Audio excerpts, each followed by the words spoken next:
everybody. Thank you for your patience. Gracias por su paciencia. It is now 10:25 Son a.m. 10:25 de la mañana. 25 minutes past 25 minutos time más for allá council del tiempo meeting. del We've had 8 members present Tenemos at 8 this time. miembros Still being presentes 10 y for a 7 quorum. más 10 para un foro. Ms. Belanger, Mr. Holden, Ms. Kowski, Mr. Pacheco, Ms. Perry, Mr. Rudy Thomas.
Good morning, everybody.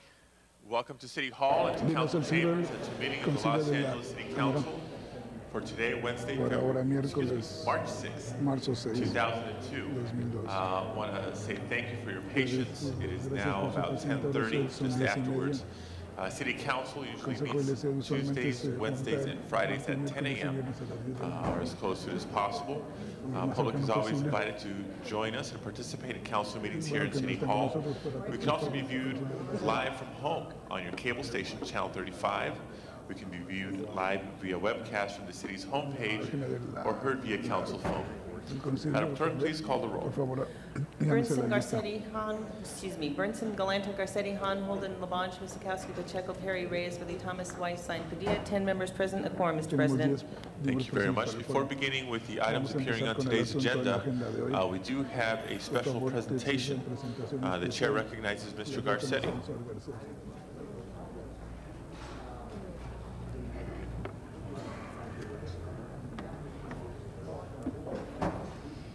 Thank you, Mr. President. Colleagues, since we will be adjourned on this Friday, which is International Women's Day, today I wanted to join with members from the Commission on the Status of Women and the staff, the board members, and announce the formation of the task force for the implementation of CEDAW. Now, for those of you who don't know, CEDAW is an acronym that stands for the Convention to Eliminate All Forms of Discrimination Against Women. It's an international human rights treaty which almost every country in the world has signed, from Saudi Arabia to France, from Korea to South Africa, but the United States has not. And this council took action, like many municipalities have, because the United States has not ratified this treaty, to implement its provisions here locally, to say that we adhere to the idea of greater equality between boys and girls, men and women, and greater equity and opportunity for them. So today we are celebrating International Women's Day a couple days in advance. It's March 8th, and we're honoring the task force to implement the CEDAW Convention. International Women's Day has been celebrated around the world for over 80 years and was conceived to aid the international movement originally for women's suffrage. And since this comes the day after Election Day, the reason, just as a side note, we have elections on Tuesdays is because that used to be the Women's Wash Day. So when women didn't have the right to vote, they'd go off and do the washing, and men could sit around, talk, and go vote. Maybe it's time to change that as well. Nevertheless, CEDAW is an important step in the movement of recognizing women's rights, first adopted in 1979 by the UN General Assembly, and often described as an international Bill of Rights for women. It defines what constitutes discrimination against women and establishes an agenda for national action, or local action, in this case, to end such discrimination. Many of you will recall that the Council voted to adopt and support CEDAW here locally, and subsequently created a task force to ensure that the city itself is in compliance with CEDAW.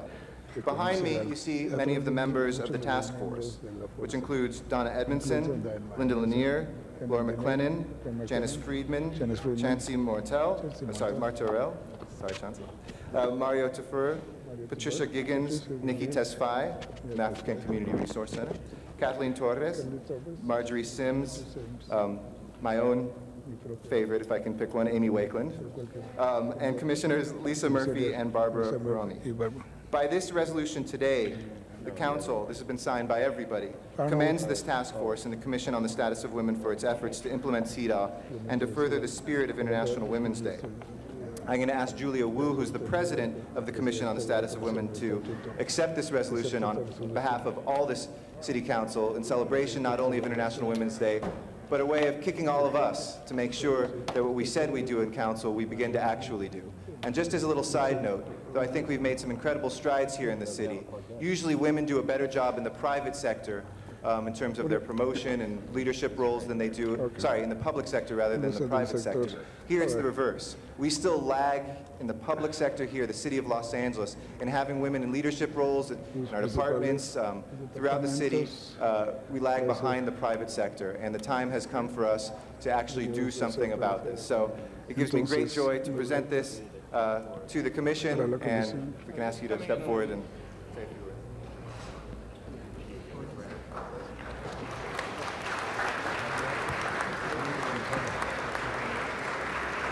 Before your remarks, there are a couple of council members who wish to say a few words. Chair recognizes Mr. Weiss. Thank you so much. Mr. Weiss.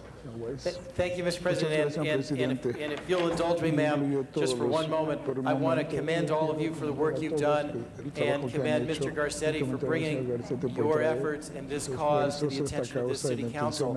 I do want to just on a personal note add that it is with great personal pleasure that I see Chancy Martorell there, because she is someone who all of you in the council really ought to know more about.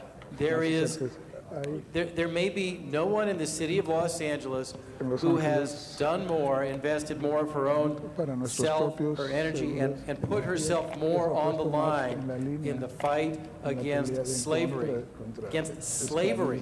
in modern Los Angeles than Chancy Martorell.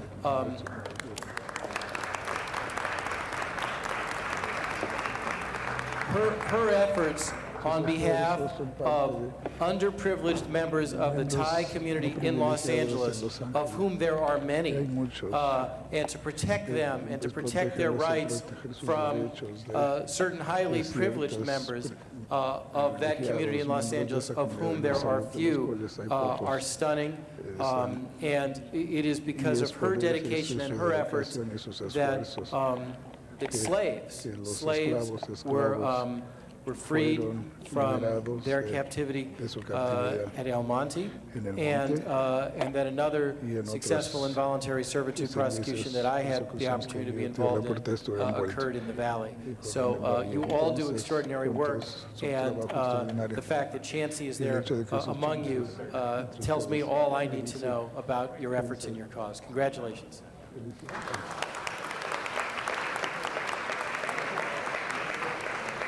Thank you, Mr. Weiss. Mr. Zine. Thank you, Mr. President, colleagues. Well, I want to identify one of my long-term friends, Barbaromi, and I see also Amy in the background there, who is very close to Eric Garcetti, very, very close to Eric Garcetti, the future Mrs. Garcetti. But I know the hard work, the dedication that you have. Other members, I don't know you personally, but I totally support what you are doing, totally support the goals, the ambition you have in this, and you got my support as well as my colleagues, and congratulations, carry on the mission. There's a lot of work yet to be done. Congratulations. Mr. Reyes. I want to stand also and acknowledge you for your great work. Many of us, when we go through our neighborhoods, Broadway, many of the old corridors, historic corridors, you'll find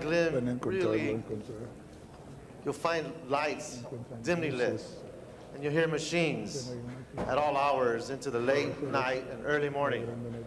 And you'll find that it's women working in our sweatshops. And it's those conditions that we need to bring out into the open. And it's your work that allows us to happen. Unfortunately, the public, the media, exposes the extreme conditions that you have challenged and have been able to overcome. But the fact is today, right now, we have hundreds and hundreds of women who are suffering under these conditions. And it's your effort that we're able to bring this to light. I want to thank you for all your great work. It's about our family and our children, because it is the woman in the family that is the strength and the core of the family. So I want to thank you for all your great work. Thank you so much. Mr. Burnson. Mr. Burnson.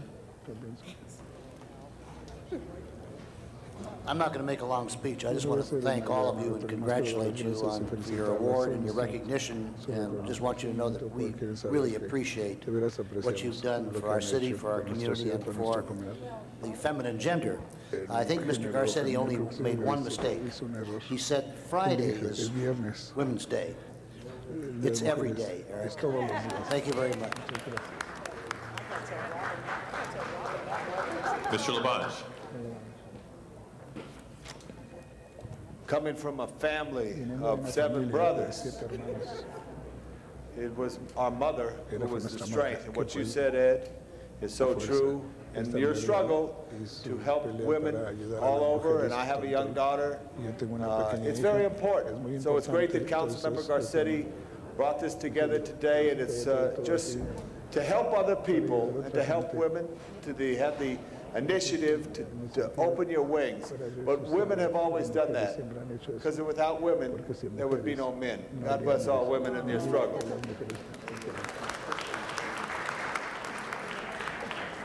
Ms. Han. Thank you, Mr. President. Now that all the men have spoken,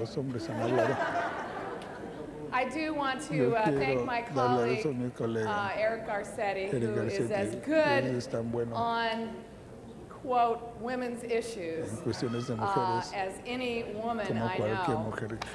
And I do want to congratulate the task force. But, you know, after all is said and done, after all the platitudes have been spoken this morning, when 2 years ago only 4% of the contracts in the city of Los Angeles went to women-owned businesses, platitudes are not enough. And ceremonies are not enough. And we must pledge, all of us, to believe first and foremost that women deserve equal treatment at the table, particularly at the table of awarding contracts in the city of Los Angeles. And hopefully you will help us make sure that a much higher goal is achieved soon in this city. There are a lot of wonderful women, a lot of wonderful women-owned businesses. NABO comes to me regularly complaining sometimes of the treatment that they receive here. So we have much work to do. Know that all of us, I believe, are committed to making major changes and major strides forward in terms of making sure that women really do achieve equality and really are never discriminated at any place in the city of Los Angeles, whether it be in the halls of City Hall or in any park, any recreation and parks program. And thank you for what you're doing. Keep us motivated. Tell us what we need to do, and we will do it.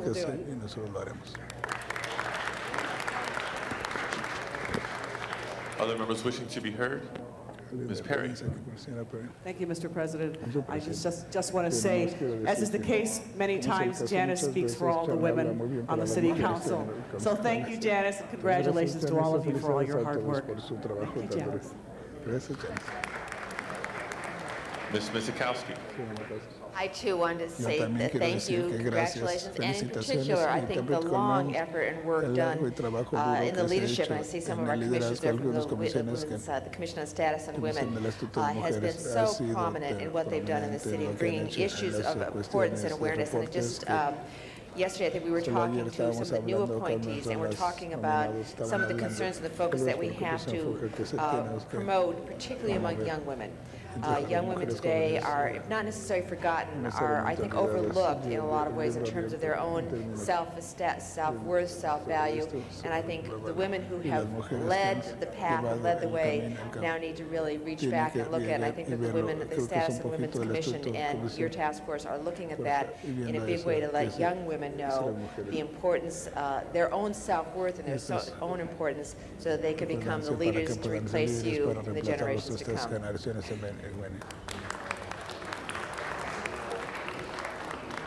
And now, your turn.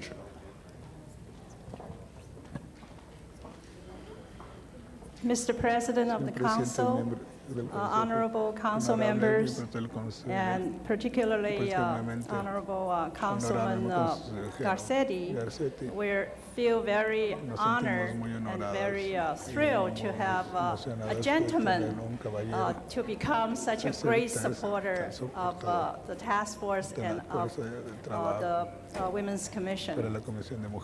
On behalf of the Women's Commission, I would like to thank the Council for your great support to CEDAW. You know, you can be very proud of yourself because by adopting the CEDAW resolution last year, we are the second major city in the whole United States that adopts this resolution to honor CEDAW. Now this year, again, we are honored and by your resolution to have this task force established. for the implementation of the goals and objectives of CEDAW.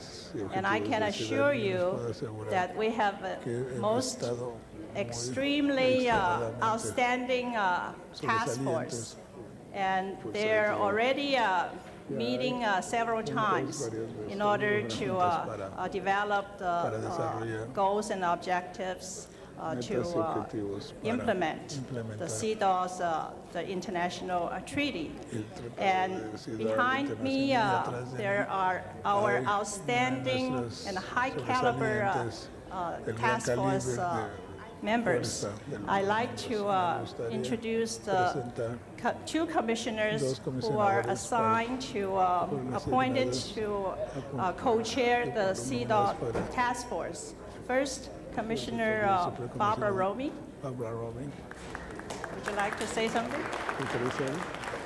I just want to thank everybody in these hallowed halls, and for all of you to remember when we come to you with surveys and we ask for help, that you remember we were here today and that we're not going to disappear and we never go away. Sort of, you know, I'm always there, kind of haunt you.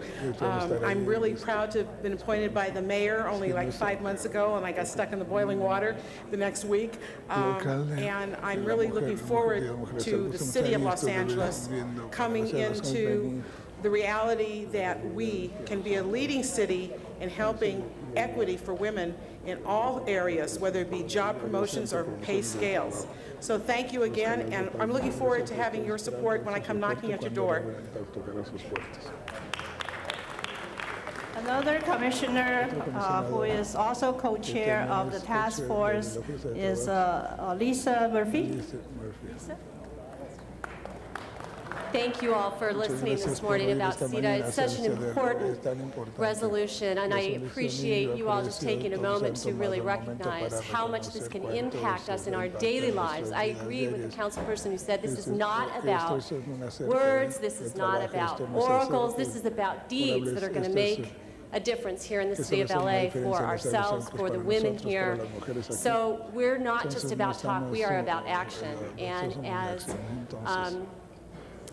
Julie Wu just pointed out, we have been meeting, but not only have we been meeting, but we have been drafting an ordinance that you guys are going to look at and say, we accept this, and we know that on the basis of this ordinance, we're going to have to back up our speech with some real support for some specific changes here in LA. So we're really going to be in your face.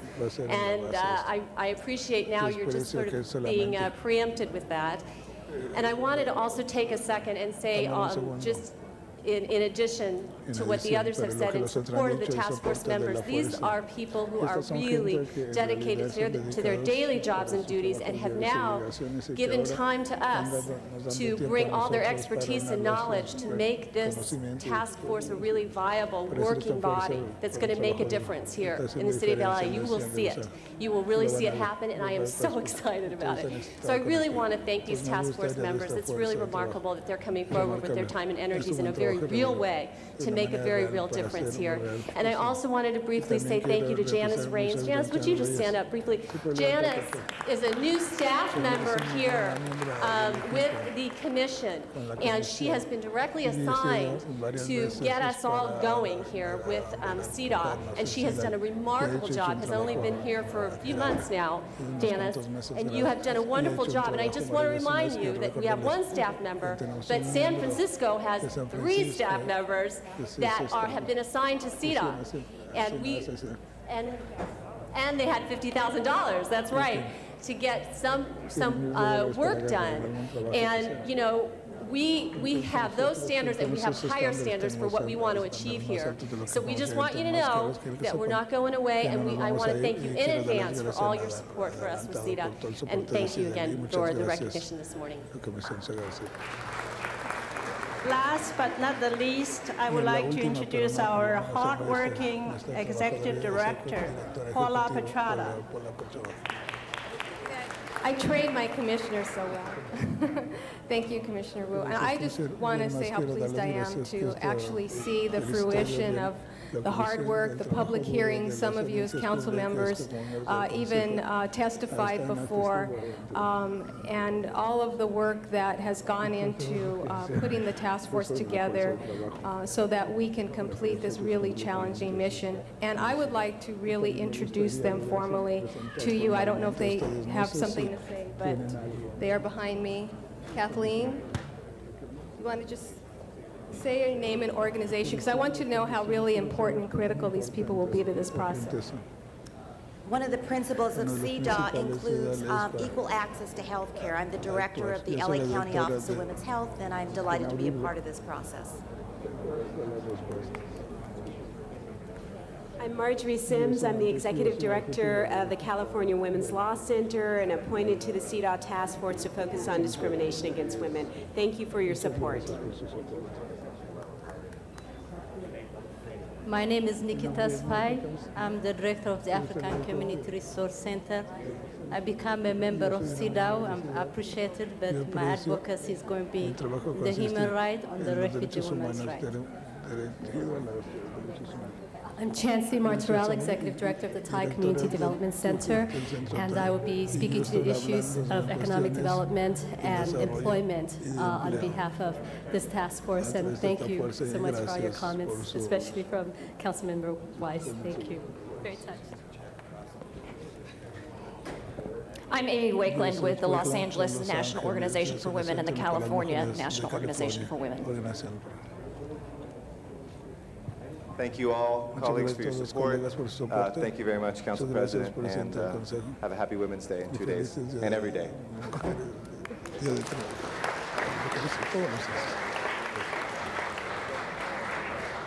Thank you, Mr. Garcetti.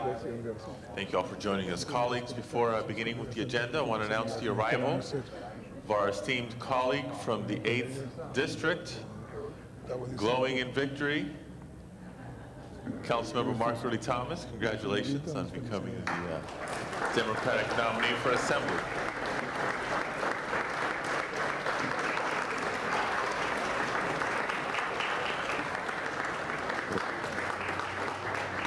How does it feel? I see a cloud under your shoes.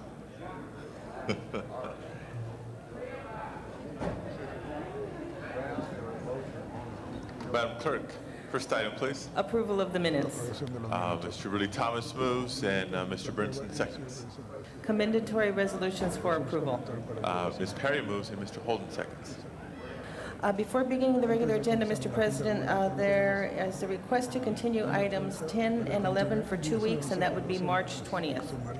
Okay. Members request to continue items 10 and 11 without objection.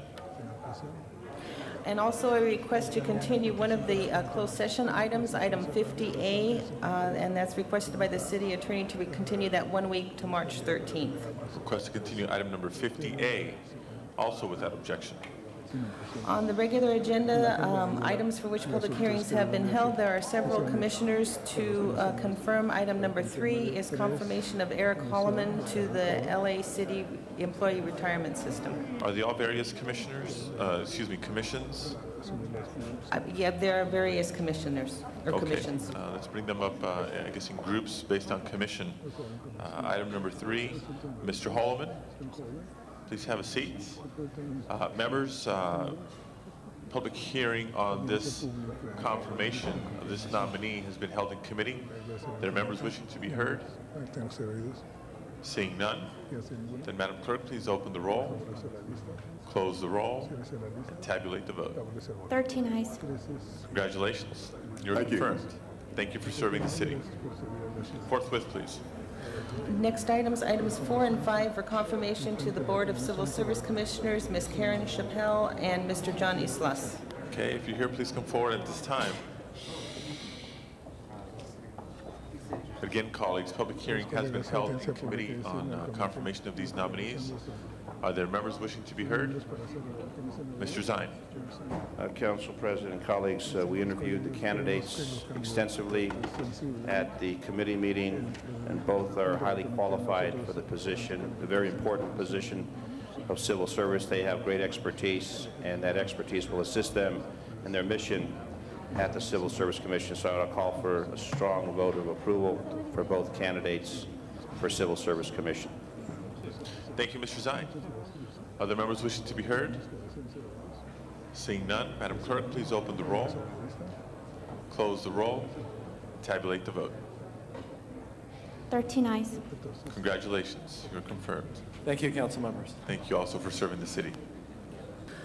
Next item, please. Item number 6 is confirmation of Leslie Ann Ortiq to the Commission on the Status of Women. How appropriate is being done today. Members wishing to be heard. Public hearing having been held in committee. Mr. Zine.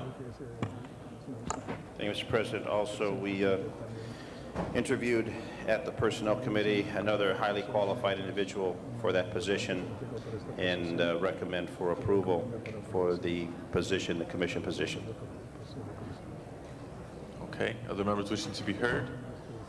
Seeing none, Madam Clerk, please open the roll, close the roll, and tabulate the vote. 13 ayes. Congratulations. Forthwith, please, on all commission appointments today. Next item. Next item 7 and 8 are confirmations to the Harbor Area Planning Commission, John Wilson and Eleanor Montano, and I believe Ms. Montano is not able to be here today. Yes, Ms. Montano, if you recall, colleagues, was here with us yesterday, having been inaccurately advised by the department on the date of her confirmation hearing. But she was available yesterday to answer questions, and I hope we had an opportunity to do so. Members wishing to be heard on this confirmation. Mr. Reyes, Chair of the Committee. Thank you, Council President, colleagues. We had the privilege of interviewing Mr. Wilson on committee. I just want to share with you that he comes to this commission with this as a commissioner with the Port of Los Angeles, has worked as a vice president of the Los Angeles Harbor Watts Economic Development Corporation, and as such brings extensive experience and understanding to the land use issues. So I want to welcome you and thank you for your great service. And, thank you for being here. Thank you, Mr. Reyes. Ms. Hahn.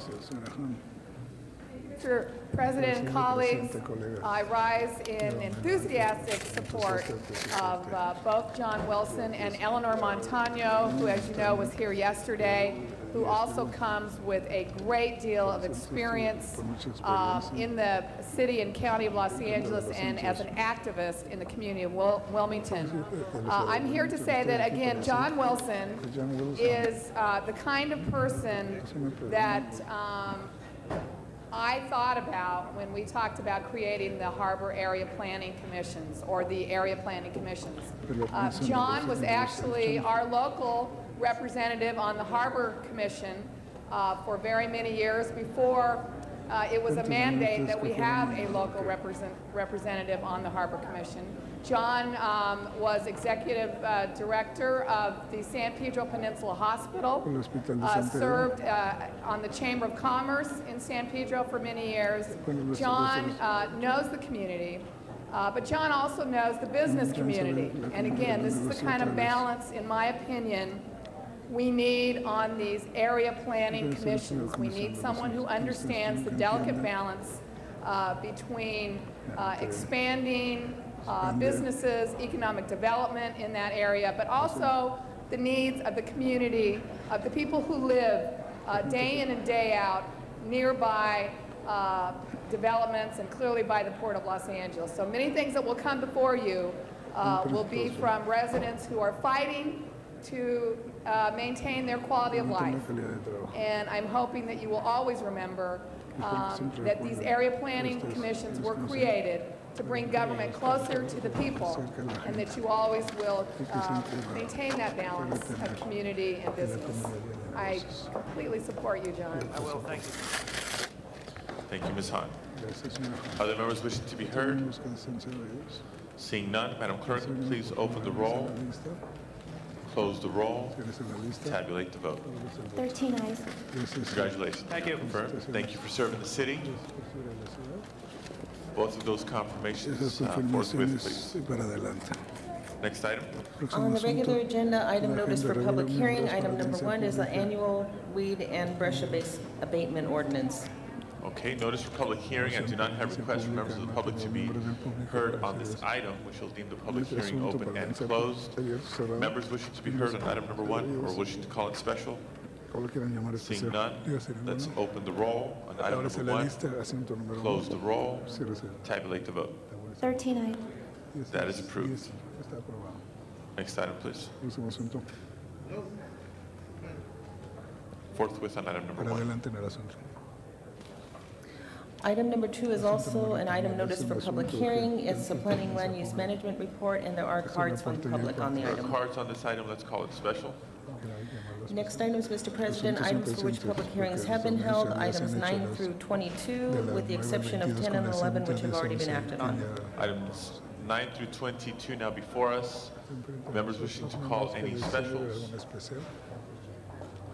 Mr. Reyes? Item 20. Item 20, call special by Mr. Reyes. And calling, excuse me, 14, call special by Mr. Garcetti. Any other specials? Mr. Pacheco. Number 18, and I would request that 21 and 22 be sent to Budget and Finance Committee. Items 21 and 22. Mr. Request to send to Budget and Finance. Mr. Rudy Thomas. I was going to speak to 21 and 22 and ask for a continuance until Friday. Are they being referred to committee or anything? Well, that is a request to refer these to committees. That's fine. Okay. Or either a continuance. Okay. Well, then, without objection, let's submit items 21 and 22 to Budget and Finance Committee. Mr. Rudy Thomas, we do not have a council meeting this Friday for the National League of Cities Conference, so we're playing with at least a week anyway. Ms. Mizikowski. That motion to continue those items, I'll tell you why, at least in sending it to Budget and Finance Committee. This is something that comes out of the Construction Services Trust Fund that is not a city fund in the classic sense that is something that is governed by Budget and Finance. It's always been governed by the Planning and Land Use Management Committee. It is the additional increment on building permit fees that the building community accepted upon itself, and it's governed by this Construction Trust Fund Committee to only be used for expenditures in the Building and Safety and Planning Department. Is there an urgency on the item? No, I just was explaining that. If it goes to Budget and Finance, fine, but it's not normally gone to Budget and Finance in the past because it's just a planning trust fund fee, but I have no problem with the continuance. Okay, well, there's a request to continue that was withdrawn, with Mr. Rudy Thomas being okay if this was referred to Budget and Finance for a hearing. Unless there's an objection to that, let's go ahead and do that. Mr. Rudy Thomas? I don't know if there's an objection, unless there's a strong sense that it needs to go to Budget and Finance. The continuance, I think, was designed to accomplish further review pursuant to concerns raised by a number of members. If Mr. Pacheco has a specific way in which he wants to treat the matter in Budget and Finance. Let's do this. Let's call those two items special, and we'll hammer it out then.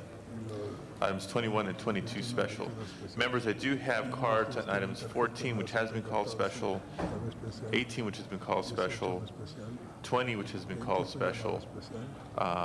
Public hearing has been held in committee, so unless there's a motion from the floor to reopen the public hearing on those items, we will not be taking the speaker cards. Any other specials? Any other specials? Seeing none, Madam Clerk, please open the roll on the balance of the items. Close the roll. Tabulate the vote. 13 ayes. Those are approved. Next item, please. Items for which public hearings have not been held, items 23 through 49. And I do have cards on both items 38 and 43. Let's call those special. The balance of the items do not have requests from members of the public to be heard. Members wishing to call any specials? Mr. Reyes? 38. You already mentioned that. Thank you. Any other specials? Seeing none, Madam Clerk, please open the roll on the balance of the items. Close the roll. Tabulate the vote. 13 ayes. Those are approved. Next item, please. Next item, Mr. President, do you wish to take up 38 out of order? Are we done going through the agenda? Yeah, well, yes, their item is the closed session. Do you wish to hold that on the Let's desk? hold item 50 on the desk. That brings us back to the specials. We've had a request to take item 38 out of order. Members, without objection, we shall do so. Mr. Reyes. It's on 38. Thank you, Council President, colleagues. First of all, thank you for taking this out of order. In the audience, we do have students with us from Belmont High School, and I just thought it was important to get them back to school as soon as possible when we have a long agenda. I hope I didn't disappoint them. Colleagues, before you is a resolution that speaks to the issues of Belmont High School. It's a resolution that really is a revisit of a action that had been taken previously to support this project. I want to share with you that I have reviewed this item in Plum. We've had technical experts speaking to us about the issues of safety. They were able to elaborate on some of the technology that has been implemented to ensure the safety of the students, the teachers, the general public on and around the Belmont School. I can assure you that the level of analysis has gone beyond what has been required to ensure safety. I can assure you that the type of academic environment that's being structured will be a very healthy one. We are talking about seats for close to 4,000 students. We are talking about changing an image of a neighborhood. We are talking about giving back respect to families and children that have been denied education for the past 10 years while this subject has been engaged. I hope in the presentation you will take to heart what's being said by the students, by the city officials. Under Superintendent Mr. Romer, you have a different environment and implementation. They are trying their best to work with all of us to minimize the negative impacts.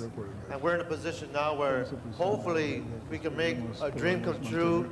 Hopefully we don't have to wait another 4 years where a whole generation of students will have to be bused out of the Belmont area into the extreme areas of Los Angeles. So with that, I'd like to close. I want to thank my colleagues for their support and every official that's come here today. We also have with us is Mr. Pachon from Tomas Rivero Center, and we have school board member Jose Huizar. With that, I'd like to move if we can have the open public hearing. Okay, thank you very much, Mr. Reyes. That does take us to the speaker cards now. Have a number submitted, but let's begin with the Honorable Jose Huizar, board member of LAUSD, to be followed by Freddie Hernandez and Catherine Alfaro.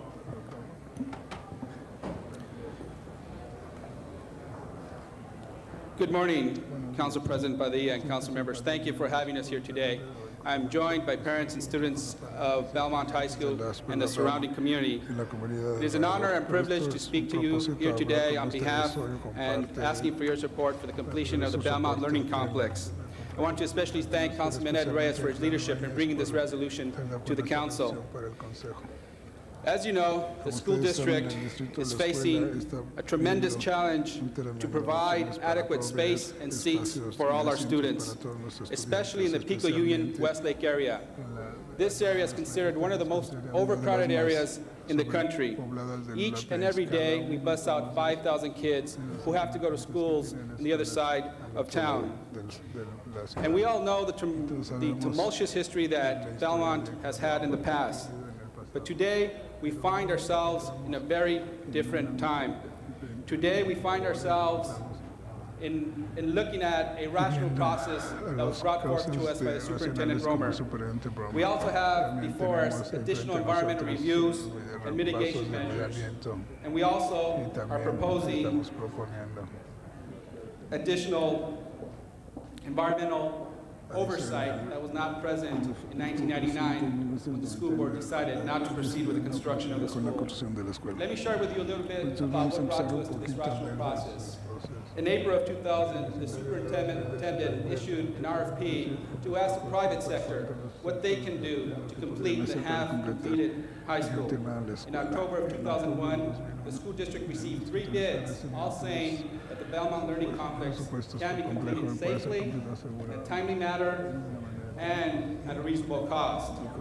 The school district went ahead and assembled an independent panel of experts to review the 3 bids. The independent panel of experts all concluded, as the bids did, that the site can be completed safely, in a reasonable time, and with a reasonable cost. The panel also recommended additional environmental mitigation measures that were not proposed in 1999. These mitigation measures include an active gas control mitigation system across the entire site. They also are setting gas detection levels at a level far beyond what OSHA requires of us. And I know that the oversight of the school has been a concern to many of us. As we go forward, we will have 3 different entities to oversee the mitigation measures that are put at the site. Those will include the Department of Toxins and Substances Control, USC, and a project manager hired by the school district.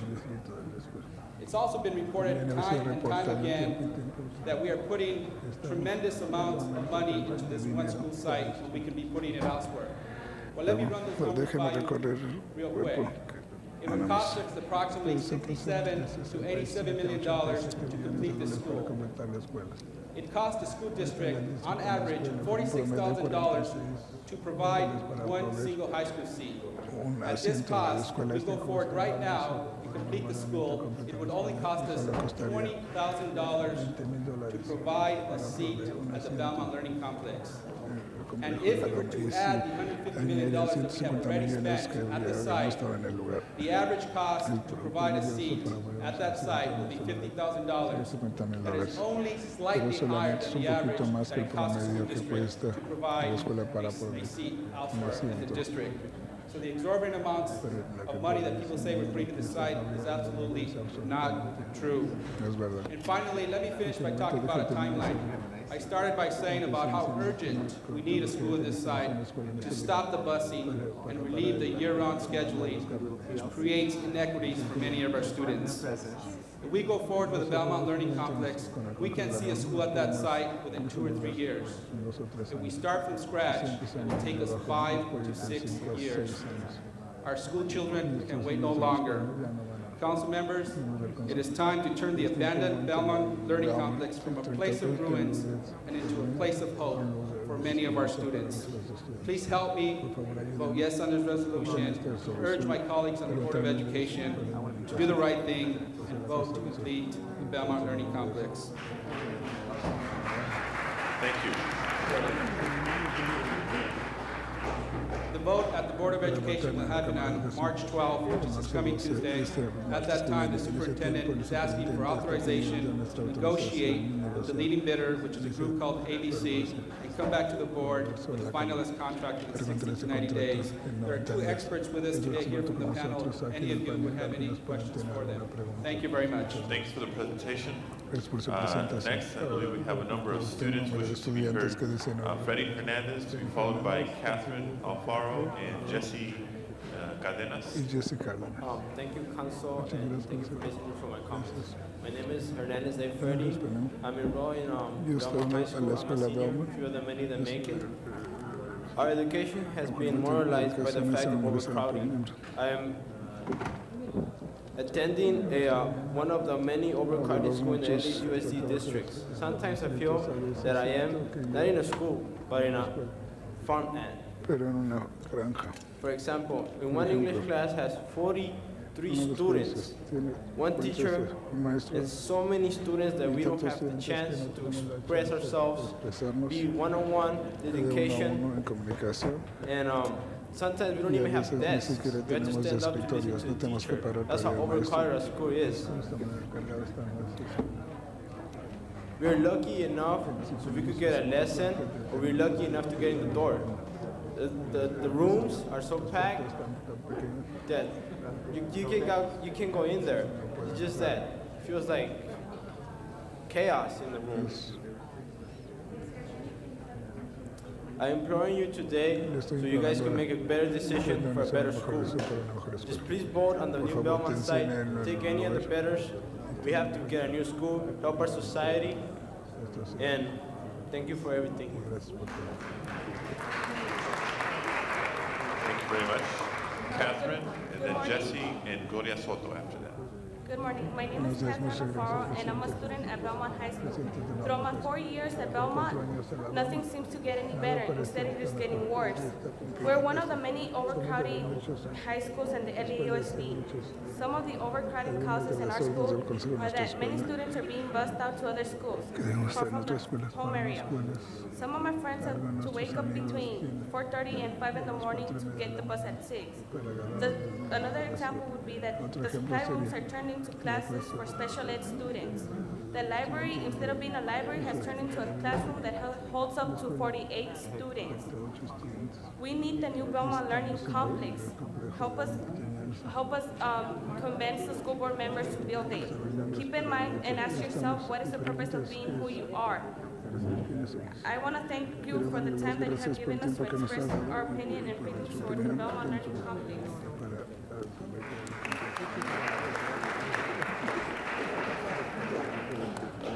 Jessica Cadenas, Gloria Soto, and Claudia Medina.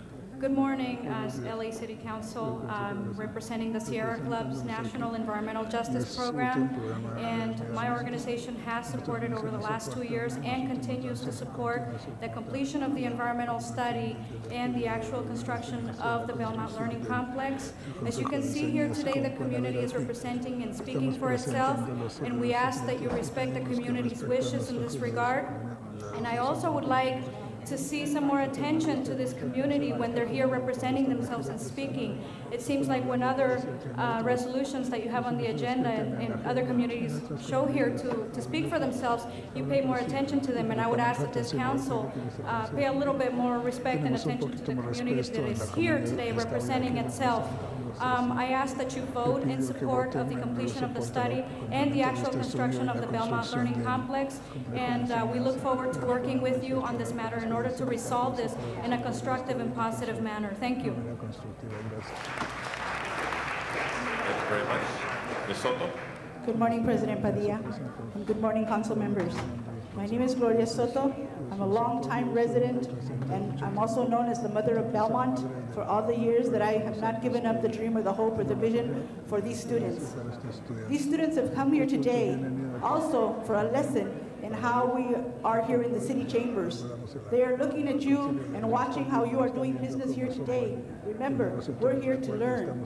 And what we want is we want leadership. We want people in these seats. We want to be able to see you when we come to speak to you. We want you, like Jesse said, to respect us, to be sitting in that seat and hear what we come here to say to you today, just like any other group that came here today when the room is full. We are here from Pico Union, and we want respect, we want a quality education, a quality community that we also are in Pico Union. And we would like Mr. Padilla to thank you for your great leadership.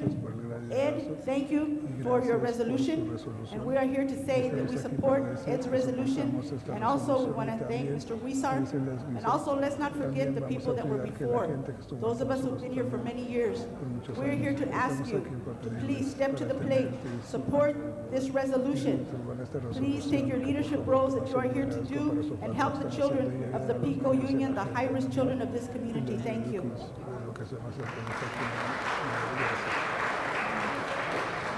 Good morning. My name is Claudia Medina, and I come as a representative for the Temple View area. I remember in 1995-96 when people lost their homes to make way for the school. Well, at least they had the comfort of knowing that it was for the good of the community. But it's been years, and kids that live across the street from this lot that's supposed to be a school still get bused down to the valley. I come here to ask for your support on the motion, and just for the record, we want a public school. We don't want a charter school. Thank you very much. Dr. Harry Pachon, to be followed by Brian Quincy Hutchings.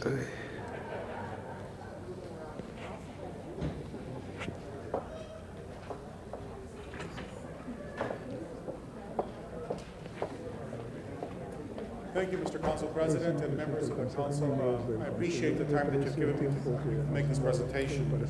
I am here representing the Tomas Rivera Policy Institute, which is an independent policy research organization formerly affiliated with Claremont Graduate University. In September of this past year, we conducted a survey of parents in the Belmont Learning Complex catchment area. We conducted approximately 10,000 calls and achieved a 485 parental response rate, which for those of you interested in surveys, that means that our responses are plus or minus 5% insofar as accuracy is concerned. What I would like to do in my short time that I have is just give you a very brief summary of the findings of this survey.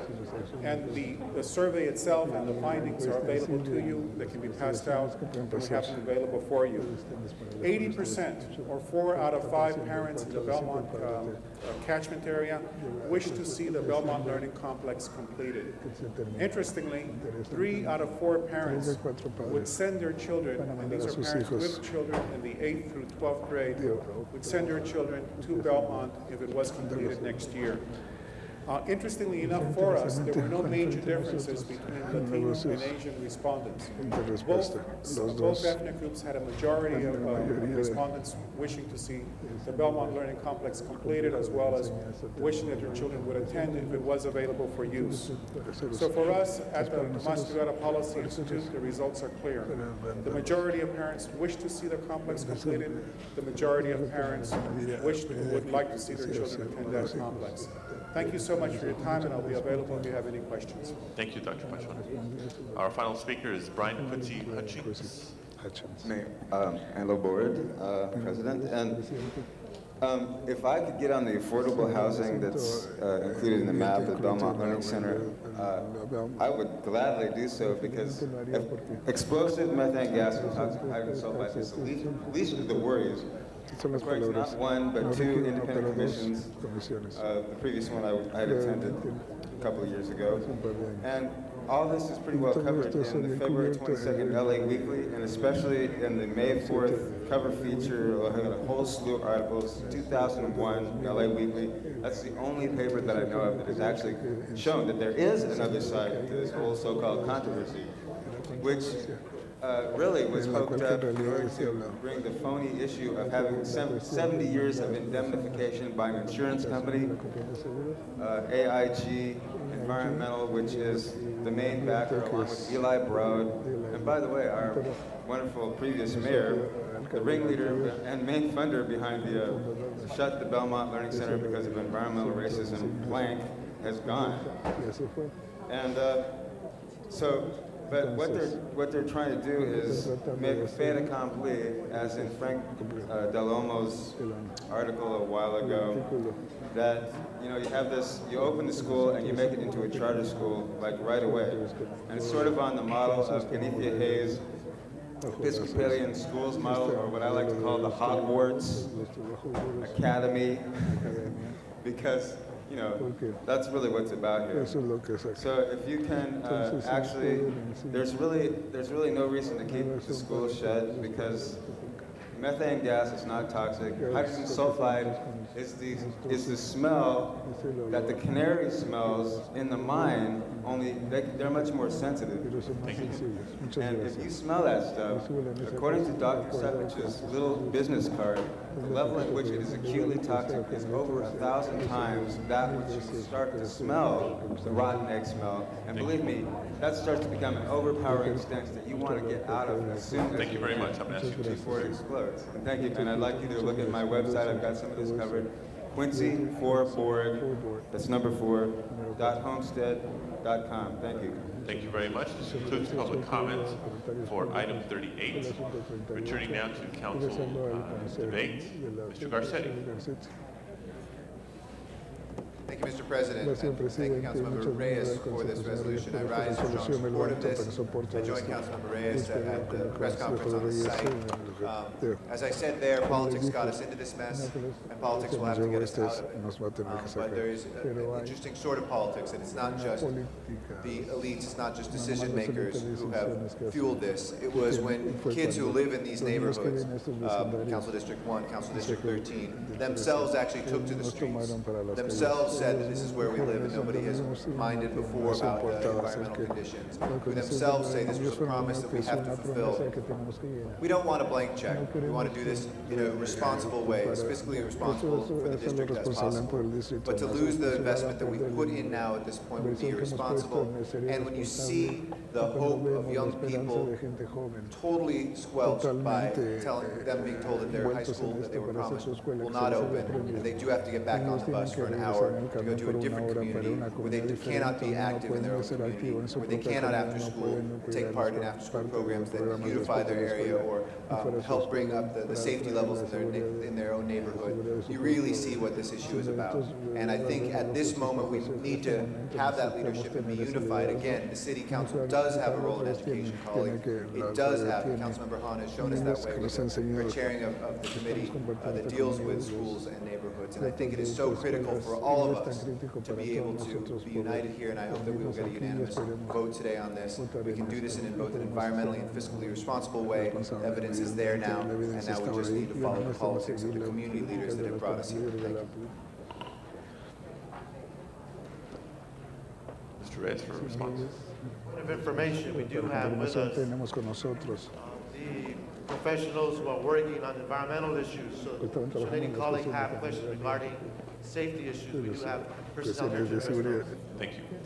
Chair recognizes Ms. Perry. Thank you very much, Mr. President. I also rise to stand in support of what Mr. Reyes has proposed today. I think it's an excellent solution, and it's time sensitive, and if we really want to we talk about wanting to help young people, making sure we get enough schools built to deal with the overflow situation. This is one of the more significant ways to do that. So I'm going to support him today, and I hope the rest of my colleagues will do as well.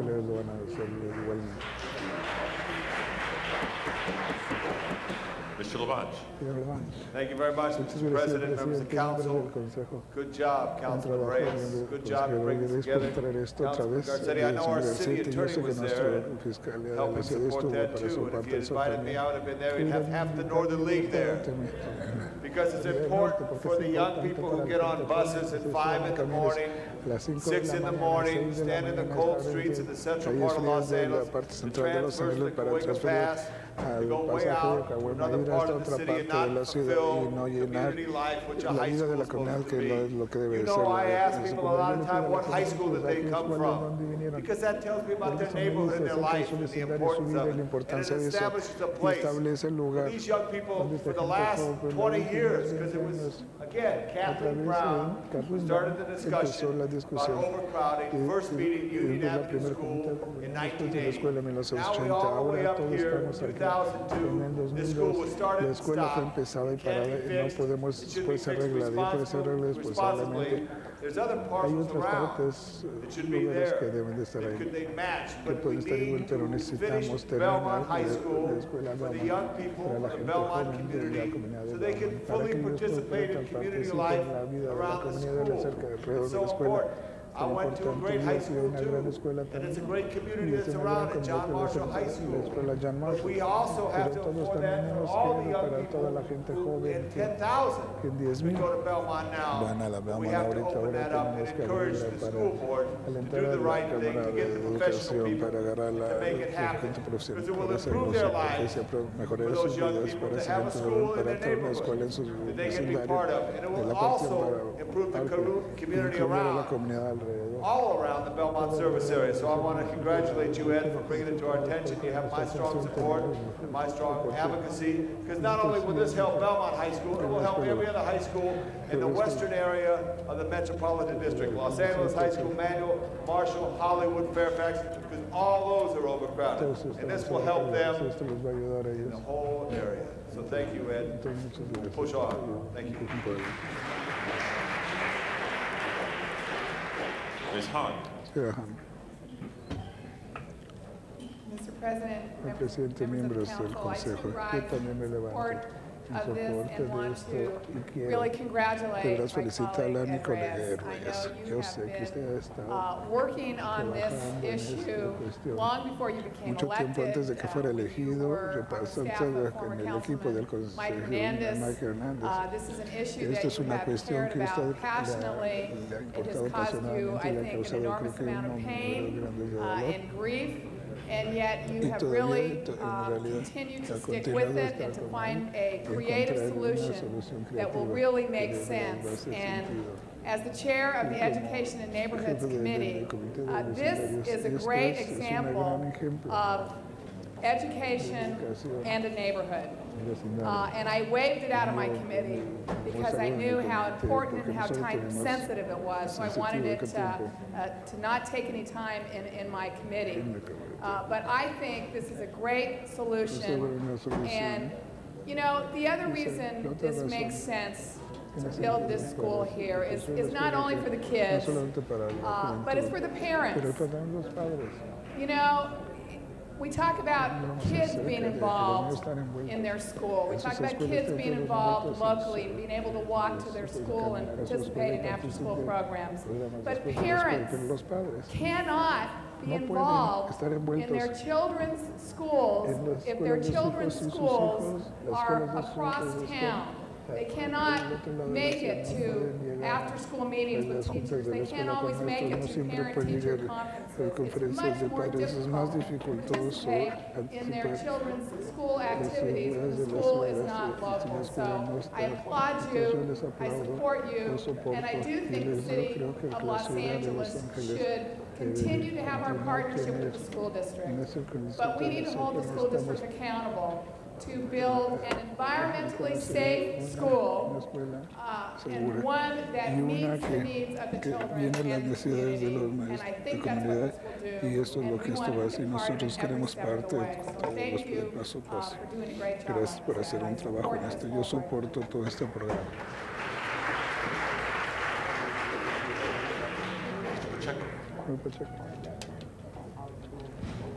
Mr. President, colleagues, many of us have been fighting, pushing very hard for the Belmont Learning Center since 1999 and being part of the council.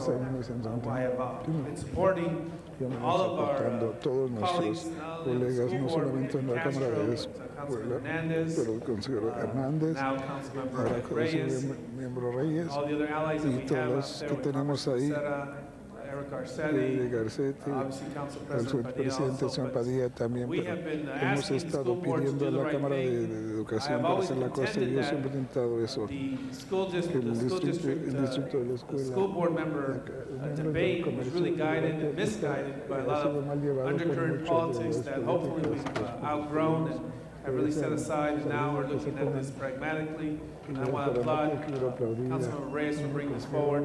And I do want to commend my neighborhood buddy, school board member Huizar, for taking the point on this issue.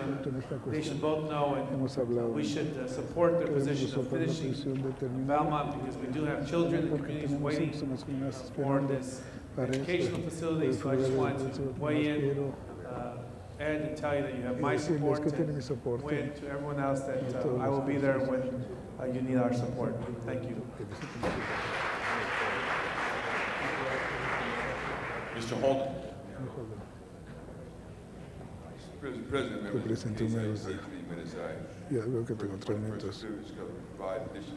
Let me just say that this has been all about politics. Belmont High School. There was a time they were going to use the Ambassador Hotel site. When they thought they lost the site, and they selected Belmont.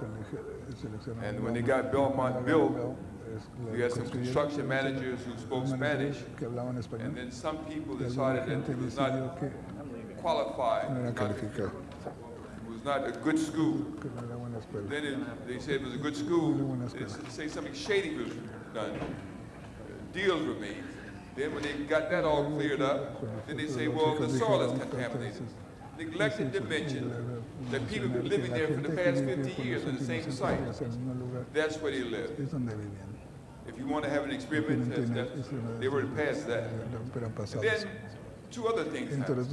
Number 1, we began to analyze the high school in Beverly Hills, seeing an oil field.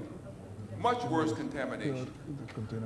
All right? Then why don't you, if that one is open, why not open Belmont? You know why they didn't want to open it?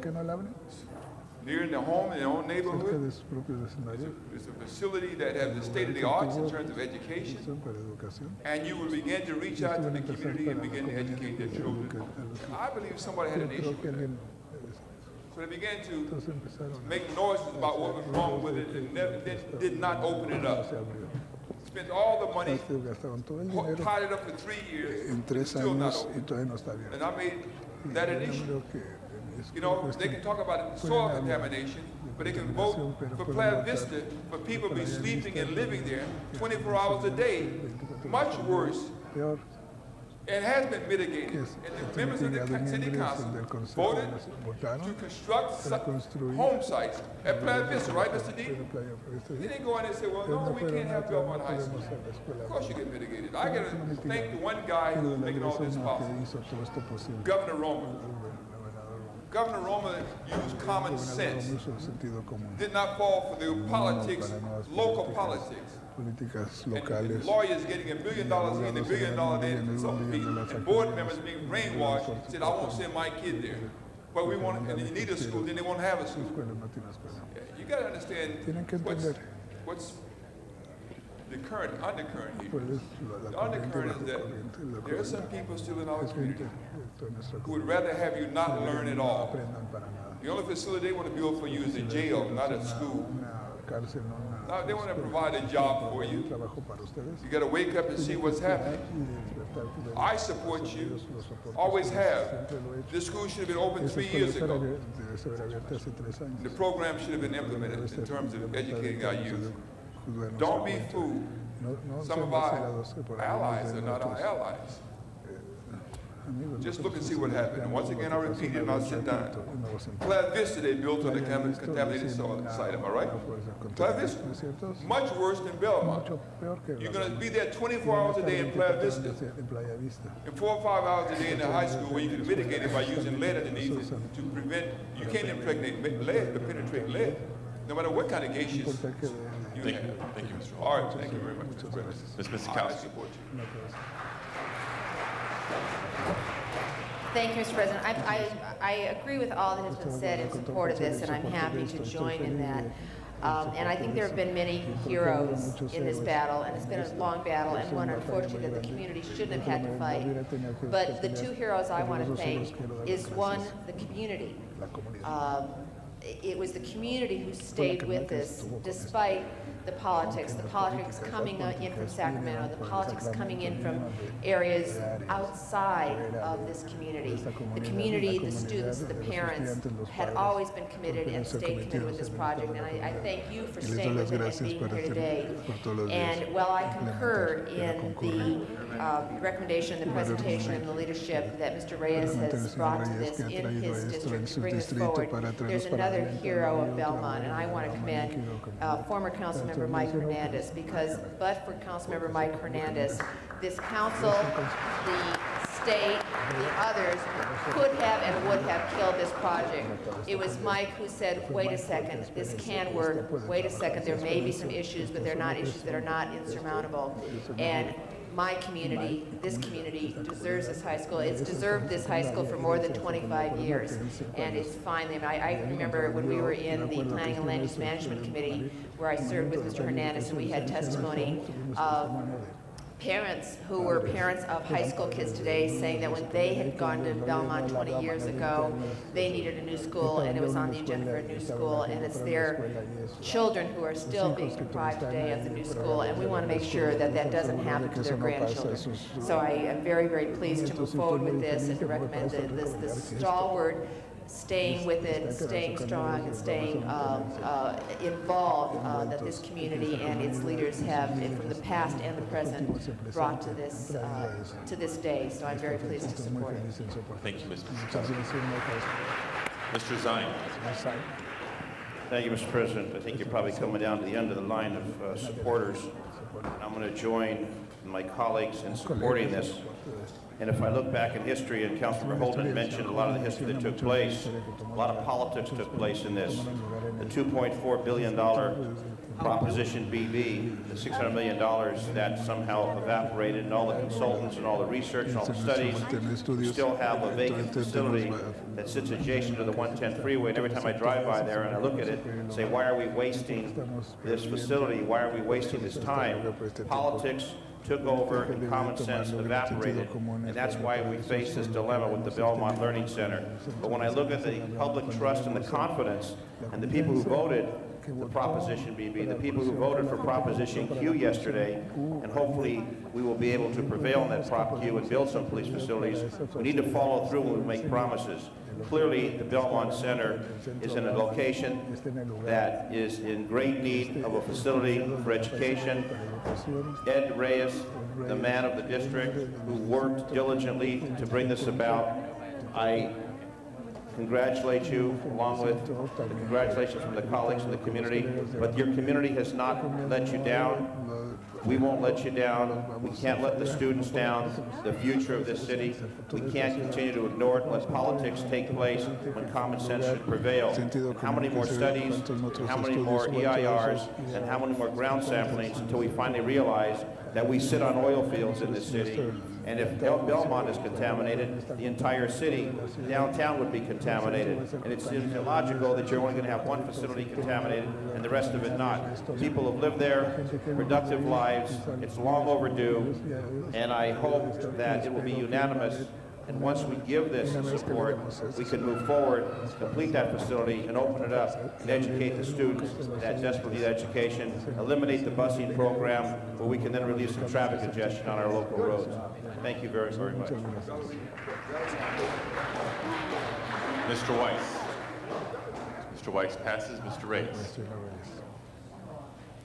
Council President, colleagues, I just want to rise and thank Councilmember Hahn for waiving this to the committee. I appreciate that very much. It really helps us get within our time frame. I also want to acknowledge the work of Councilmember Mike Hernandez. In those 8 years, Councilmember Sikowski, you're right. He was in the trenches, he was slugging away when people said we couldn't do it. He was there, he stood tall. And just in closing, the community, we're not giving up. You never give up on yourself, you never give up on our families and our communities. The fact that you're here today is very, very important.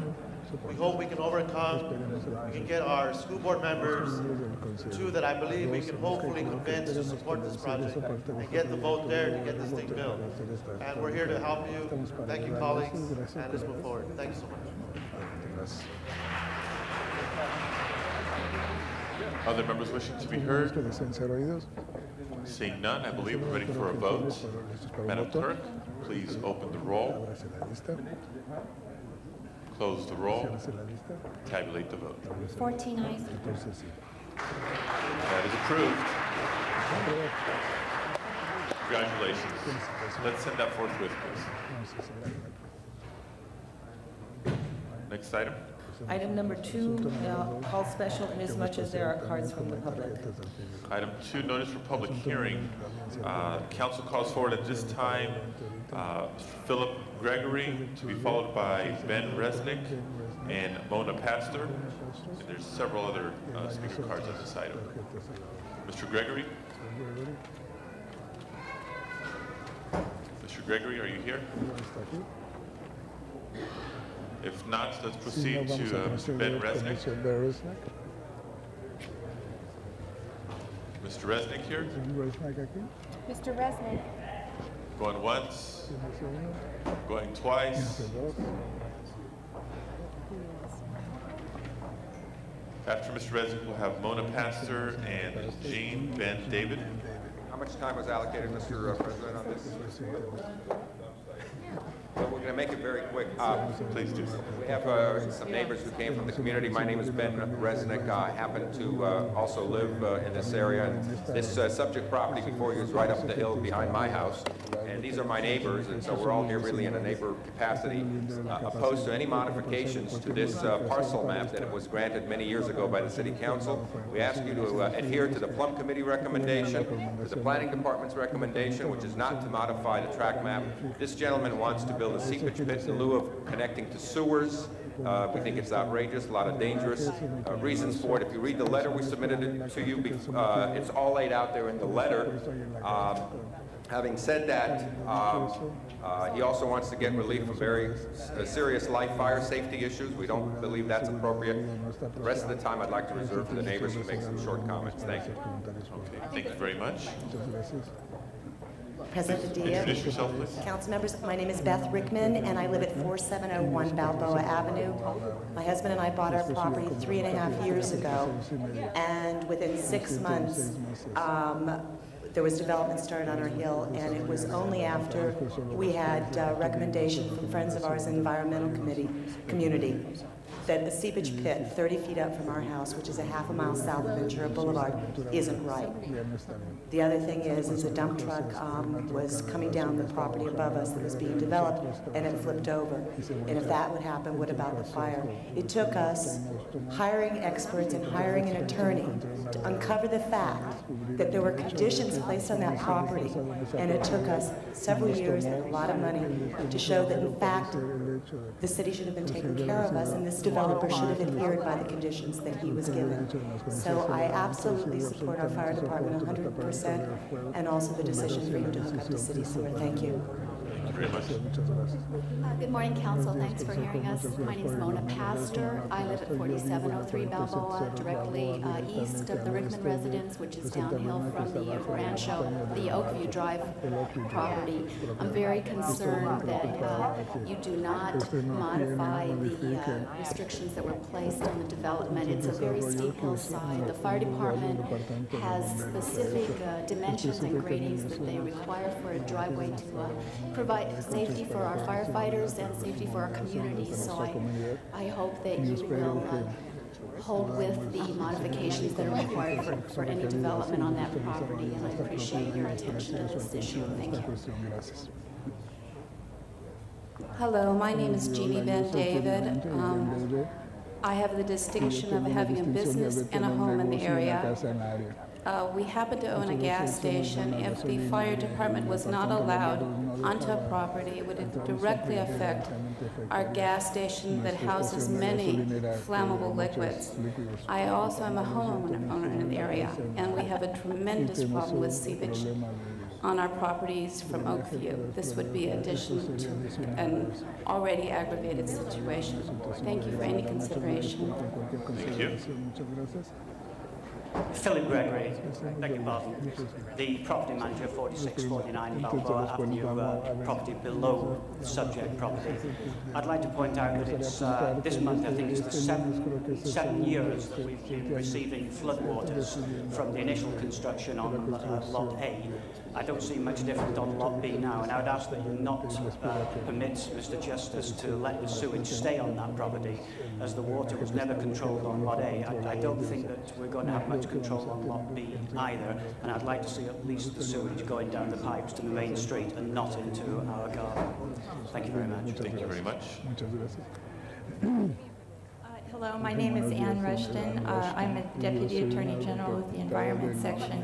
I'm not actually a neighbor, but I felt it was important to take time off from my job to come here today to urge you to make sure that the original conditions that the City Council put on this lot split are still required of this development.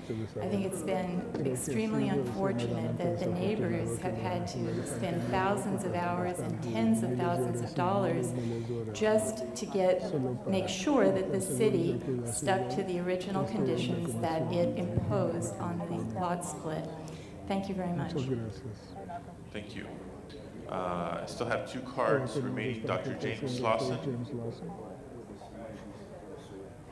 to be followed by Bruce Lurie.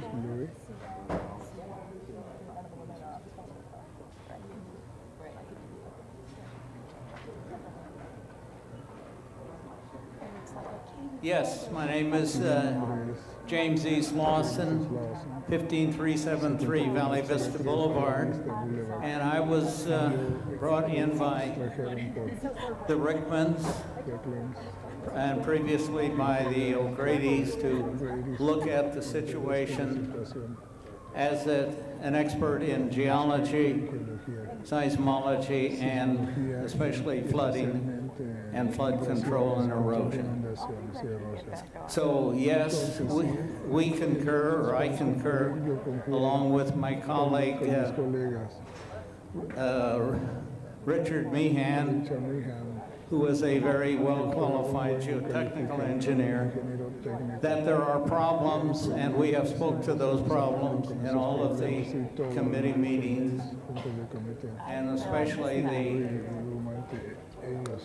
Planning Commission meeting of the City of Los Angeles City Council. So I would like to support the determination so far by all of the various city committees related to the hazardous conditions with the cesspool, the road, the fire road, and all of the objections cited by the city committees. Thank you. Thank you. Mr. Ruslery.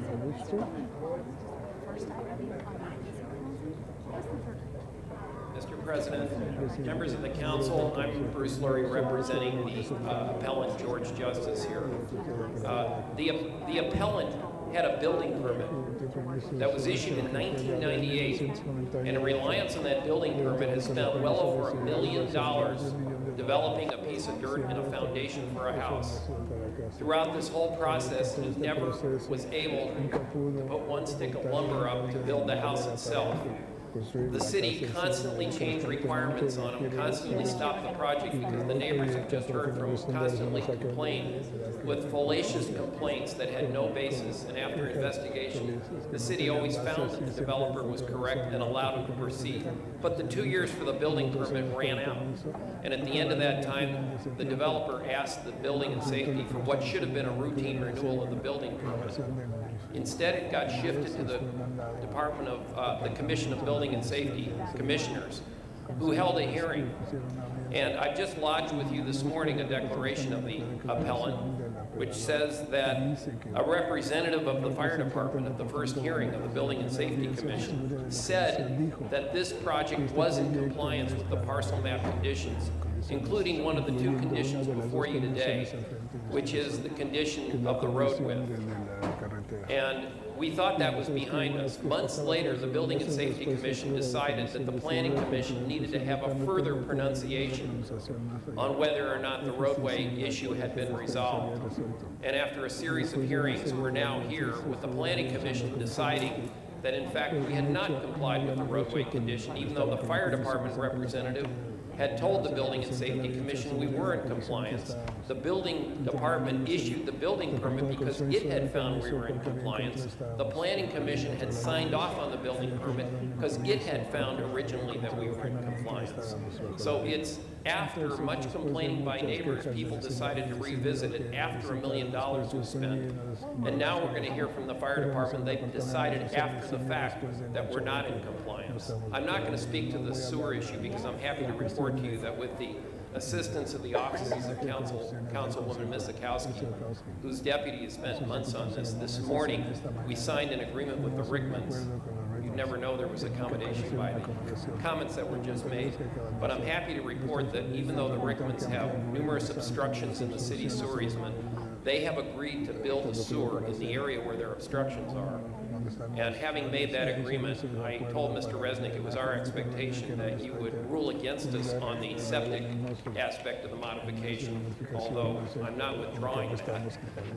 But our intent is that we will build the sewer, and I know everybody's very happy about that. And the fire department issue is the one thing that's stopping this project. And I'd ask you to look at the submission I made today. Thank you very much. This concludes public comment on item number 2. Ms. Misakowski. Thank you, Mr. President. As I think the council might ascertain from some of the public discussion, this has been an ongoing issue for many years. This was originally approved, I believe, in 1992, and all that the community is asking today, consistent with what the Deputy Advisory Agency recommended, consistent with the South Valley Area Planning Commission recommendation, consistent with the Planning and Land Use Management Committee recommendation, is to abide by the conditions that were set in 1992. It required the sewer, and we've heard today that the sewer is finally, as of this moment, this morning, finally in agreement and can be built, but there is a vast amount of testimony in the file where there were efforts to not provide the sewer on the part of the applicant, despite being in geologically unstable land, despite the fact that there were former landslides based on water and seepage, and this being just an inappropriate place for septic tanks and seepage pits. And then the other issue is the one of the fire department. The 1992 condition number 13 says that the applicant was obligated to provide a plot plan to the fire department to show a private general access roadway of at least 20 feet in width and a turning area. That's all that we're upholding today. That is what the appellant is trying to not provide, and there has been confusion, there have been issues raised, but in fact, I think in the large measure, it was because of the applicants not being willing to comply with those conditions which were set forth in 92, and that's all that we and the community have been asking for compliance. So I ask that you support the Planning and Land Use Management Committee report, which just ratifies those decisions which have been made by all the other public agencies that have looked at this, including the Building Safety Commission, which has had hearings on the building permit in the interim. So I ask for an aye vote on the committee report. Mr. Reyes. Council President Colley, I just rise as chair of Plum and want to reiterate and reconfirm that the Planning Committee did recommend that the council deny the appeal filed by the applicant, and thereby sustain the conditions requiring the installation of the sewer and sewer line connection to the 20-foot wide driveway. One of the basic issues here is safety, and that was really the bottom line that was driving the discussion, how we maintain public safety, how we prioritize it and stay within the processes that have been established in order for us to reach those levels of compatibility. So I just want to make sure that we approve. Thank you. Thank you very much. Other members wishing to be heard? Seeing none, Madam Clerk, please open the roll. Close the roll. Tabulate the vote. 14 ayes. That is approved. Next item, please. Item number 14, call special by Councilmember Garcetti, and there is an amending motion on the file, on the desk. Mr. Garcetti. Technical amendment, amending motion for 14A. This is rent stabilization, some modifications to rent stabilization. This simply adds recommendation 1 to request that the city clerk place the city attorney draft ordinance on the council agenda for March 13. And that the draft ordinance be transmitted no later than this Friday in order to provide adequate time, just a time thing. And the second thing is a recommendation to delete number 2 from the original recommendation. We're working with LAHD to do something administratively instead of legislatively. So, but this is, in general, this motion it does some great things in protecting rent stabilization ordinance, but also doing it in a way that hopefully will provide protections for folks who are looking for affordable housing right now. We had hearings in committee and unanimously passed this on. So I urge your support. Thank you. Okay. Any other questions or discussion? Members wishing to be heard? Seeing none, if there's an amendment that's being circulated, let's open the roll on the amendment. Close the roll. Tabulate the vote. 14 ayes. That is approved. Let us now open the roll on item 14 as amended. Close the roll. Tabulate the vote. 14 ayes. That is approved. Next item, please. Item number 18, call special by Councilmember Pacheco. Mr. Pacheco.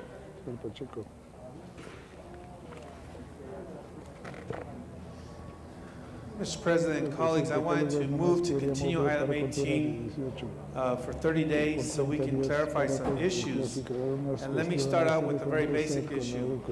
As the recommendation points out, there are currently no boundaries for what's defined as the Civic Center. And under the ordinance, the council representative that is on this authority is whoever has a major portion of the Civic Center which is undefined and has no boundaries. And I just have a concern that if we go along with the committee report as articulated, that we're basically asking one of our colleagues, in this case, Councilmember Perry, who has an interest in the outcome, to draw boundary lines for the Civic Center.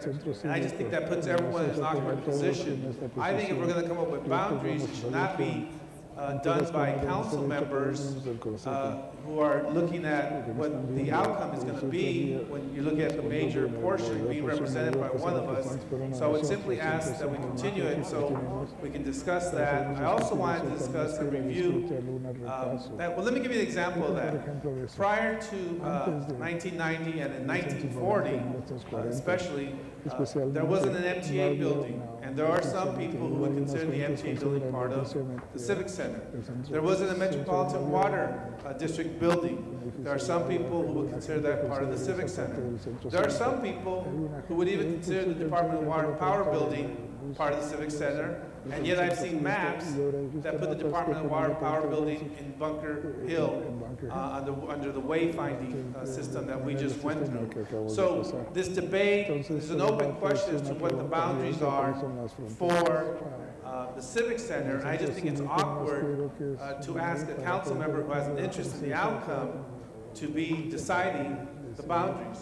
The other thing is, I think that the configuration that was put together in the early 1940s may have made sense from the standpoint of having the mayor have 3 appointees and only 1 council member.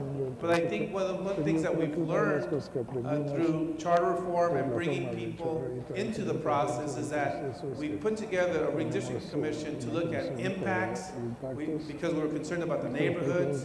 We're looking at bringing in people who could look at the communities of interest.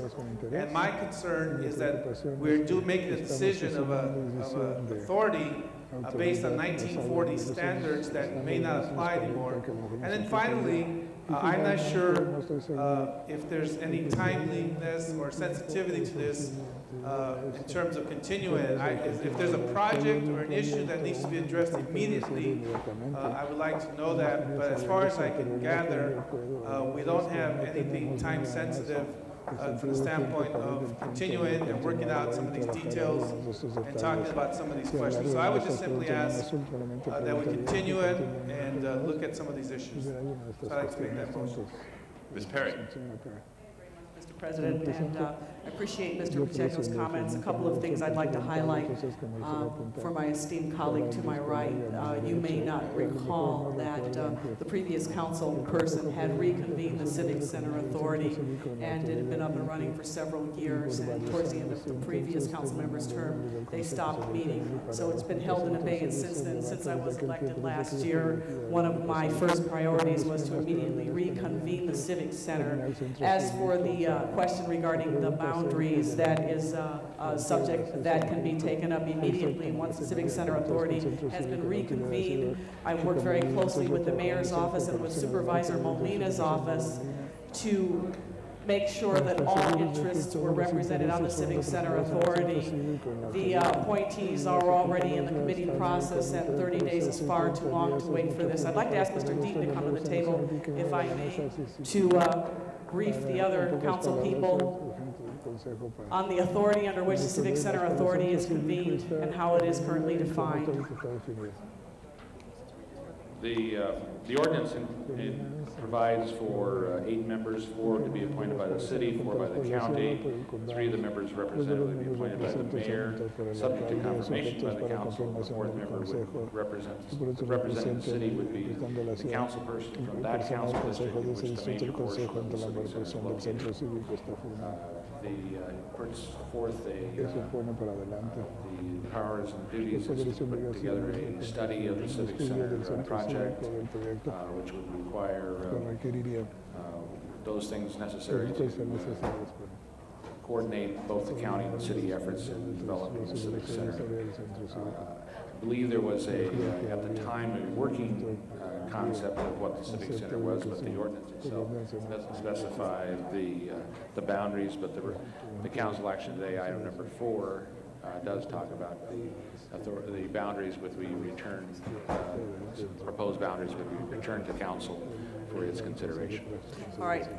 The other point I'd like to highlight for my colleague is that this is a free and open forum. It is a working group. It is not a commission in the traditional sense where hard and fast votes are won and lost. It is a way to coordinate information. One of the reasons that the previous council member reconvened the Civic Center Authority is because there was a movement afoot in the Civic Center area and in this immediate community to do shared facilities, to consolidate our resources with the county and the state and the city so that we can work more efficiently and more effectively to make sure that we had conference rooms that could be shared by all municipal facilities, cafeterias, recreational spaces, and libraries, uses such as that. And that's why it was reconvened. It's not about redistricting, it's not about populations and defining communities of interest or moving money or having power or sharing a community of interest. It's merely a way to coordinate and to be more efficient so that all of our interests are served here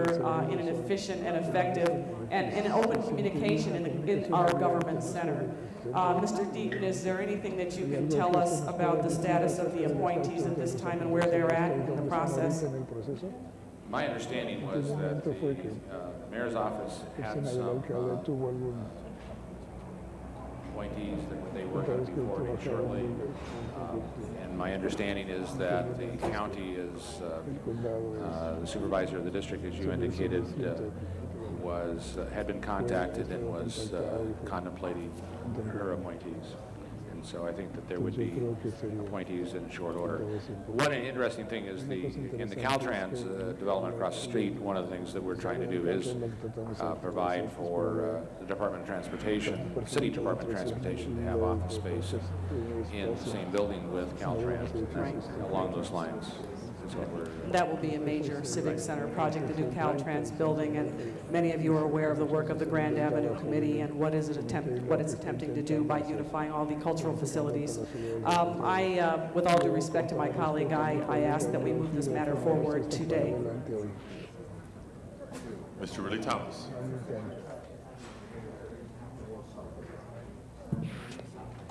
Mr. President, members of the council, the committee did give a lot of thought to this item, and there's no reason to do anything other than what's in the committee report, and I simply rise to move it. Any other additions, suggestions, and/or modifications can be made at the appropriate time. But as for now, may I recommend that we move forward with the committee report as submitted.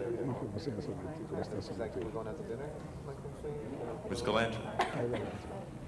Thank you. I just want to concur with that recommendation. I think that it's too bad that we've lost the momentum of having the Civic Center Authority kind of go into limbo for a while. It has a number of advantages. Ms. Perry has talked a little about the ability to coordinate resources and share resources. One of the things that I think is its greatest potential is that it gives us an opportunity to plan the facilities for several levels of government concurrently, which gives us the opportunity to do all kinds of things to save on electricity and on water, and to make sure that people crossing the street or trying to go from one building to another can do so the most efficiently and pleasantly and safely. And so I think it's important that this thing move. I don't see that it has anything to, the whole point of it is to get out of the question of who is the elected representative for one piece of turf or another, because the county buildings and the state buildings and the federal buildings are located in the city and also in the county and the state and the country, if we can take it to that point.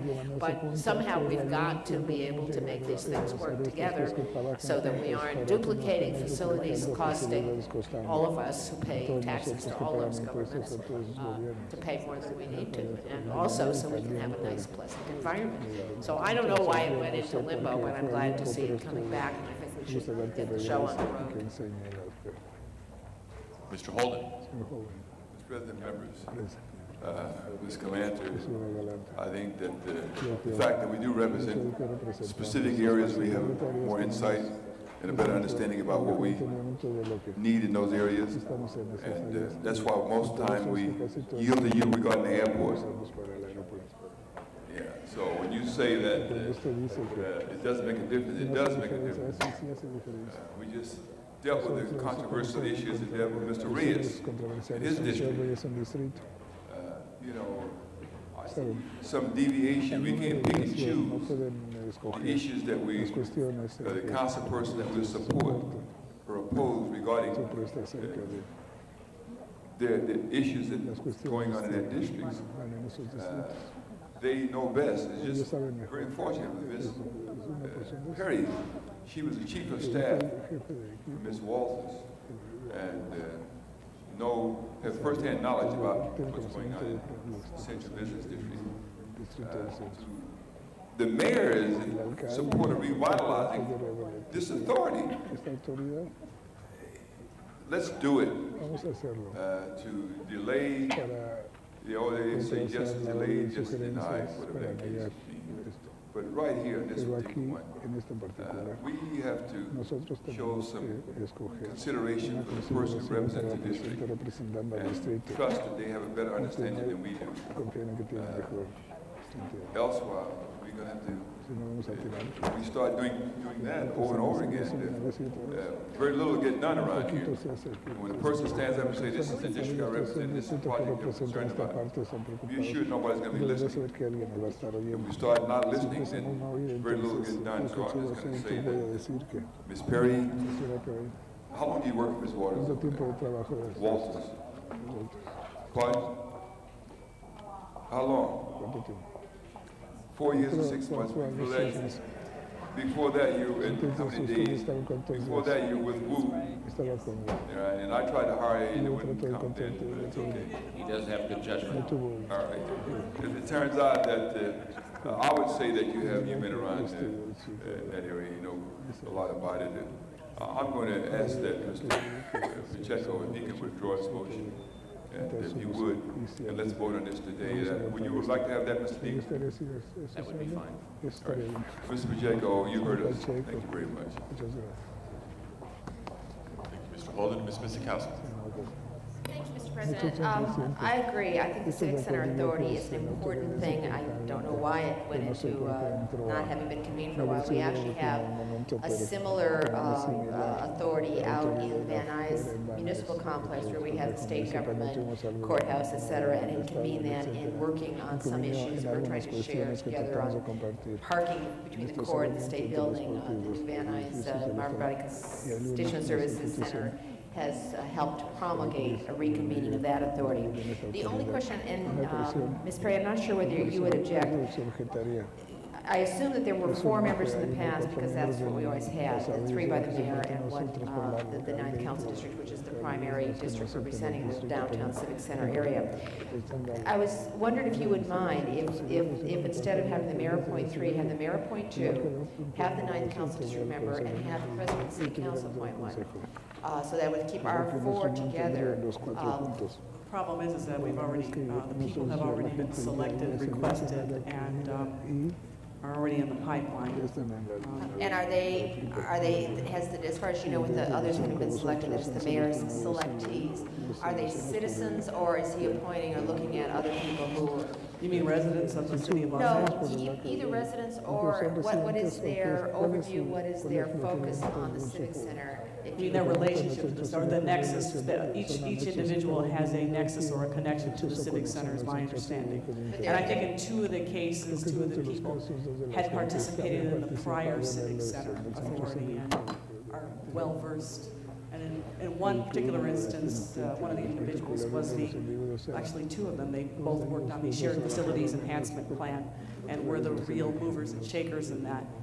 Well, the place I'm leading is we do this in the Van Nuys area. It has been essentially with all the government entities coming together, and I think it might be hard if we go forward to convene something to then try to change the structure of what it is. I wouldn't be opposed to talking about that down the road, but then if we do an amendment today, then that causes me to have to go back and work with the mayor's office to make sure that that's acceptable to them. Then we're going to have to invite someone off the Civic Center Authority, which poses its own I guess set of that's the other, problems. and Mr. Dean, perhaps you can answer this. If the mayor appoints 3 members to the Civic Center Authority, are those just straight appointments, or are those subject to council confirmation? They are subject to council confirmation, so we can have that review of the nexus and or discussion with the mayor as to who those appointees might be. All right, thank you. I'd just like to point out that if the council does decide at some point, whether it's today or down the line, to change the makeup of the authority, they need to ask the city attorney to draft a motion to amend an ordinance, to amend the... This authority is created by city ordinance with these designees essentially spelled out in the ordinance that exists. Right, it's pursuant to Los Angeles Administrative Code 8.9. Thank you. Mr. Pacheco. Mr. President, colleagues, what I find most amazing about this discussion is how every speaker has mentioned a different state agency and different locations as part of the Civic Center, and how no one here with a straight face can give me any boundaries for a civic center, and yet we're supposed to determine who sits on this authority based on who has a major portion of the civic center. So we have no idea what the civic center is comprised of. We all have our favorites. I mean, I could talk about Pueblo, I could talk about, you know, the MTA building, or I could talk about Union Station, I could talk about DWP, and then someone may even want to throw in the new cathedral. But no one has an idea what they mean by the civic center. Now, if the council wants to agree today that the civic center is the Board of Supervisors building and this building, because that we can all agree on, then I could understand the decision to appoint a council member from Council District 9. But the fact that none of you can tell me what the boundaries are, and therefore you cannot do the math and come up with a major portion of the civic center, seems to me that we're making a decision without enough information. If the committee had come up with boundaries, and then we can intelligently say, based on these boundaries, this council district has a major portion of those boundaries, then I can follow the map and I can go along with this decision. But to say that we have a civic center with no boundaries, but yet we already know who the major portion is really not, you know, satisfactory in terms of how we should be doing this. See, if you had come forward... Under the ad code, it talks about a civic center master plan, which has heretofore been adopted. Okay, so do we have those boundaries so we can at least talk about this intelligently? I mean, if I had those boundaries, then I could say, okay, I agree with this. But I don't have boundaries, and so it seems awkward, and that's why I'm saying it's awkward. I'm not saying it's anything other than that. If there's a civic center master plan, is it the 10-minute diamond? Is that what we're talking about?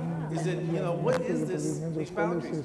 If we had those, which were adopted, then it may still hold valid that this is the council members from CD9 should be there. But just say that we need to come up with boundaries, and in the front end say that someone who has an interest in the outcome is going to determine the boundaries, seems awkward. You know, so I'm willing to hold this on the desk, and if someone can get that, those boundaries, then we can have an intelligent decision. But I don't know what those boundaries are. And to say that we're going to make a decision without boundaries really goes against, you know, the ordinance.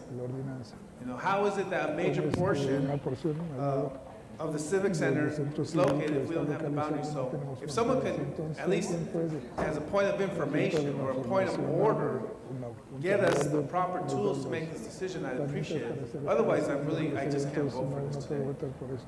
There's an offer to hold this on the desk for further information.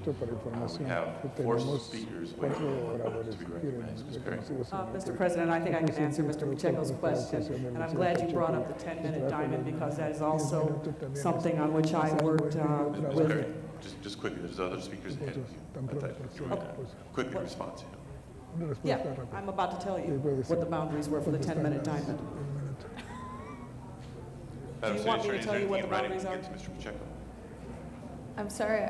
Do you want me to tell you what the boundaries were for the 10-minute time? No, for what's in the ordinance, we need to find. I don't mind playing by the rules if someone gives me the rule book. Okay, Mr. Pacheco, while I Let me make this a point of order. Wait, Mr. City Attorney. Can the city attorney get me the boundaries that were? While I recognize the next speaker, you're welcome to come up here, discuss with the city attorney, see if you have the information you're looking for. You don't have it. I don't have it. I'd have to get hold of the planning department, have the planning department get me the civic center master plan. It's called the Civic Center Master Plan according to the ordinance. Yes. Well, that would be great if we could just get a copy of it. Mr. Labange. Mr. Labange. Mr. Labange. I move the previous question. Previous question has been moved. Let's open the roll on the previous question. Close the roll. Tabulate the vote. 13 ayes, 1 no. Okay, that does end discussion. Madam Clerk, motion before us. There was a motion to continue, however, there was no second for that motion. Motion to continue by? By Councilmember Pacheco, and that was for 30 days. Was there a second to that? Mr. Reyes seconds. Let's open the roll on the motion to continue. Close the roll. Tabulate the vote. 6 ayes, 8 no. Motion does not pass.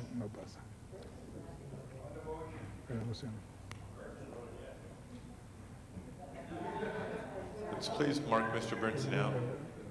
Does not change the outcome of the vote. Madam Clerk? And the item before you now is the committee report. I have the committee report before us. Please open the roll. Close the roll. Tabulate the vote. 12 ayes, 1 no. Okay, that matter is approved. Next item, please. Next item, item number 20, called special by Councilmember Reyes, and there is an amending motion on the file, on the desk. Item 20 now before us. Mr. Reyes. Thank you, Council President, colleagues. Before you is a communication from the Plum Committee, essentially is to grant the appeal and deny the variances, the adjustments requested by the applicant. What you have before you is a case in which the message we're sending is that we need to focus on projects that are compatible, that complement the neighborhoods in which they're being proposed. The council office, the community has been working diligently in trying to reach a resolution. And at this point, I would just want to give my time to Councilman Garcetti in that this item has a motion that you should have on your desk that provides the findings, substitute findings to deny the variance request. So with that, Councilman Garcetti. Councilmember. Mr. Garcetti. Thank you. I'm going to use the remainder of that time. This is just the amendment here adds some revised findings. We were in Plum yesterday and had some good discussions afterwards as well, both with the community. I know when the developers is here as well. There's a long history and kind of, I think, a breakdown of communication. But simply put, the project that is being proposed right now is not the right project based on vigorous community input. And this community input is not NIMBYism. They've actually proposed projects that would put more density in a different part of the lot or less density up where things are being proposed. But the variance that was being asked for was a self-imposed hardship. And so as such, we opposed it. The Planning and Land Use Management Committee, Mr. Burnson, though he had to leave before the vote, was supportive of that and reaffirmed that here as well today. And I urge your support of this motion as well. Thank you very much. Mr. Labange. Council, I rise to support Councilman Garcetti and his staff and those who work closely with the community on this and support this matter, the recommendation of the councilman of the 13th district, because it does impact. This street is very unique. Ivanhill Terrace, and the boulevard below is very welcoming, Glendale Boulevard. Thank you very much. Ask for your support. Thank you, Mr. Labange. Other members wishing to be heard? Seeing none, Madam Clerk, please open the roll. Excuse me, Mr. President, do you wish to vote on the amending motion first? Yes, on the amendment. Open the roll. Close the roll. Tabulate the vote. 13 ayes. That is approved. Now please open the roll on item number 20 as amended. Mr. Garcetti? Taking a vote here. On item 20 as amended, the roll is open. Please close the roll and tabulate the vote. 13 ayes. That is approved. Mr. Garcetti. Just a quick comment. I want to thank both the developer and the community for being here today. I hope that we can, although it's been frustrating, I know there's a lot of history, open a new page, get to work quickly on something that can be done for that property. We want to see something done there, and though we can go back to the painfulness of the past, I hope that we all go forward to the future where we can have something that's ironclad, that's good for the area. I love Councilmember Labange's involvement as well, so that really will be an ironclad thing. So thank you for coming down here and taking time out of your day. Appreciate it. Mr. Reyes. To reconsider item 47, please. Of today's agenda? Yes. Motion to reconsider item 47 from today's agenda. Please open the roll. Close the roll. Tabulate the vote. 13 ayes. Item 47 now reconsidered. Did you wish that to be discussed today? Yes, please. Then let's call it special. Yes, Take it please. forward. Thank you, Councilman. Next item, please. Item number 21 called special. There are 2 reports on the file, and there was also some discussion about referring it to Budget and Finance I Committee. think both items 21 and 22 were in the same category. There's a motion to continue. Ms. Sikowski, Mr. Pacheco, you were also concerned about this item and whether or not we should continue.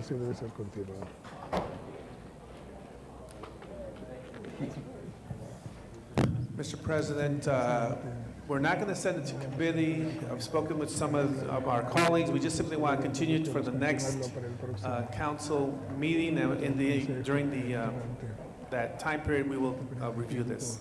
It doesn't need to go to committee. Just bring it back on. Is to continue it to the next council meeting. Which is 1 week March from today. 13th. When is it? March 13th. 1 week from today. Excuse me. Can we make it a week after that? Because I will not be back on that. 2 weeks. March 20th. March 20th, thank you. Is there an objection to that? Motion to continue this matter, both items 21 and 22 for 2 weeks. Without objection, both of those items are continued. Ms. Sikowski. Could I ask for reconsideration on item 45C? It's one of the special event motions, and there's an amendment on the desk, but the amendment didn't get to the desk before we acted on it. So I'd like to first ask that we can reconsider 45C and then vote on it with the amendment. Please open the roll on reconsideration.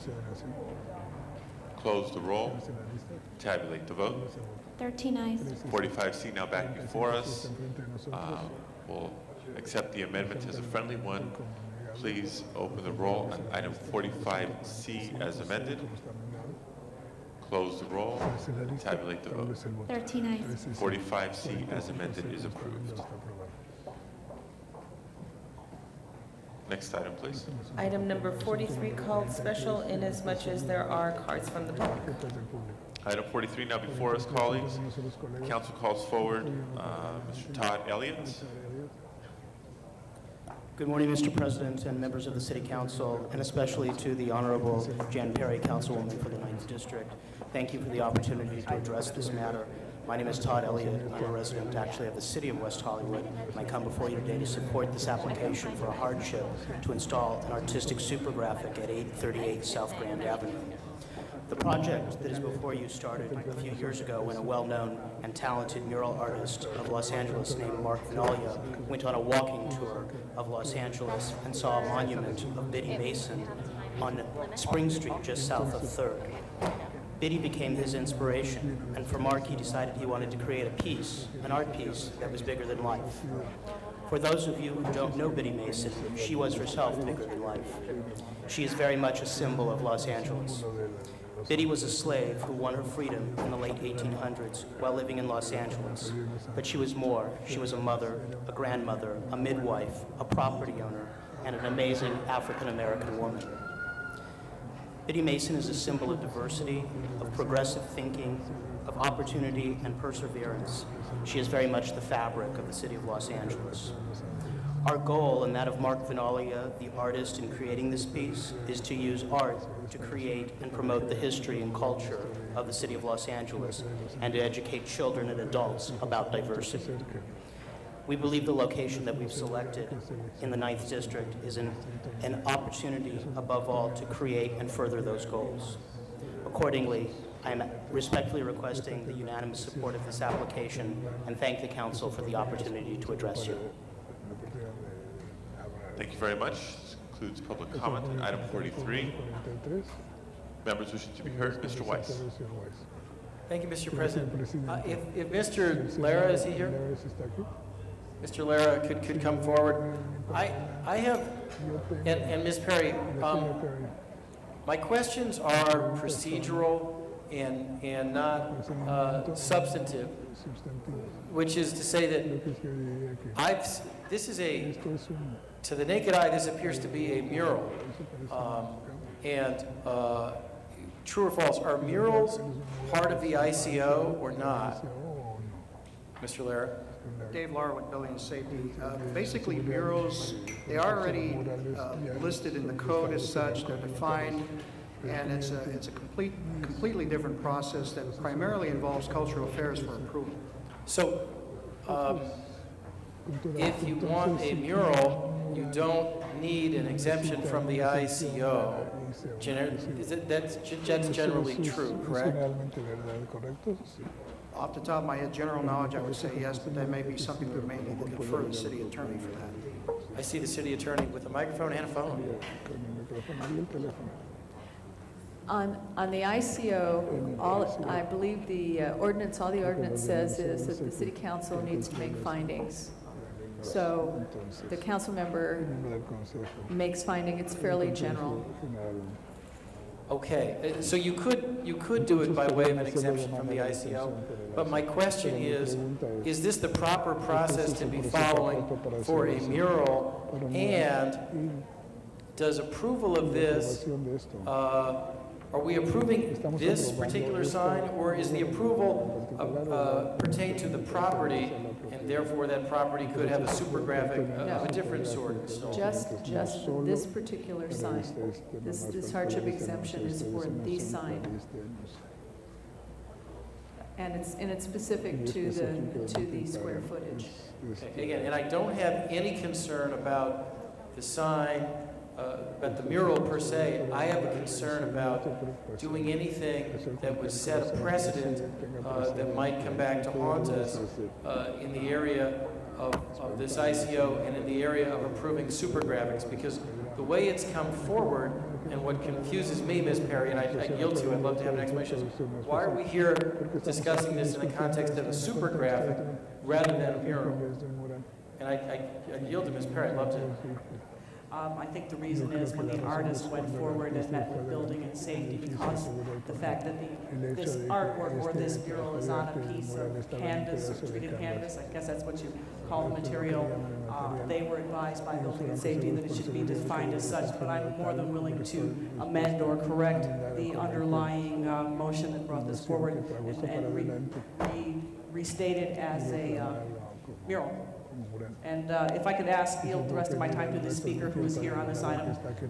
Sure. Point of information to answer Councilmember Weiss's question. Yes, indeed, we were advised by the Building and Safety Department that because a portion of this project would involve text, which is the name of Biddy Mason, and also a website to further educate children and adults about the history of Biddy Mason, that indeed, because there was text, that this would be considered a super graphic as opposed to a pure mural. And that is why we have proceeded in this fashion and come to you with a hardship application. As well, the interim control ordinance that governs this doesn't actually distinguish between murals and super graphics of the normal advertising content. Leaving that aside, now I'm more confused than ever, because a few moments ago I thought I was being informed by Building and Safety that this could go the mural route and not the super graphic route. So you tell me. Let me clarify that, Councilman. First of all, the example I saw was appeared to be a mural, but if there is lettering on there greater than 3%, it qualifies itself as a mural sign, which would require cultural affairs and Building and Safety approval in that case. For a point of clarification, the text is actually less than 3%. Okay, so it's a mural. Mural, except that it's not painted on the building, it's painted on a screen that will be hanging on the building. That's why we have the sign task force that Mr. Burnson had recommended, because there is such finite distinction. This, which is the purported art rendering of what is to be there, would be a mural if it was painted on the side of the building and would not need a hardship exemption and would only go to cultural fairs. If they are now saying that there was some gray area because of Building and Safety, they now are going to have the text of the name of the person, Biddy Mason, and a website address where people go and learn about her. Building and Safety says, gee, that may now make it a mural sign, even though it's less than 3%. But in any case, it's probably a super graphic because it's hanging on the face of the building rather than being painted on the face of the building. All of these distinctions are just sort of the myriad of complications in terms of trying to come up with a sign that says, in this kind of instance, there is no objection, there was no intention to have a moratorium, and these can be allowed. So I think that the recommendation by Ms. Perry to ask for a hardship exemption, to clarify that this is what we want to support, this is fine, I don't think anyone has objection to it, but specifically to make it to this particular rendering with either an appropriate title and or website, so that the hardship exemption could not be in the future made for something like Nike or Coca-Cola, because once granted, it's not specifically tied to the exhibit. It could be problematic in the future. Thank you, Ms. Mizikowski. Mr. Weiss, your time is up. If I could just conclude that, that's a fantastic explanation, Ms. Mizikowski, and since the approval we're granting today pertains to this particular mural, which is not commercial and which is a good thing for the neighborhood, I'm not going to object to it. I'm glad we had this conversation. Ms. Perry. Yes, Mr. President, just want to clarify a point with the city attorney. Would it be necessary or at all relevant for me to change the reference to super graphic to mural? My understanding is that it was a mural. I don't think that it's a big problem, whether, I think it comes under the same thing, but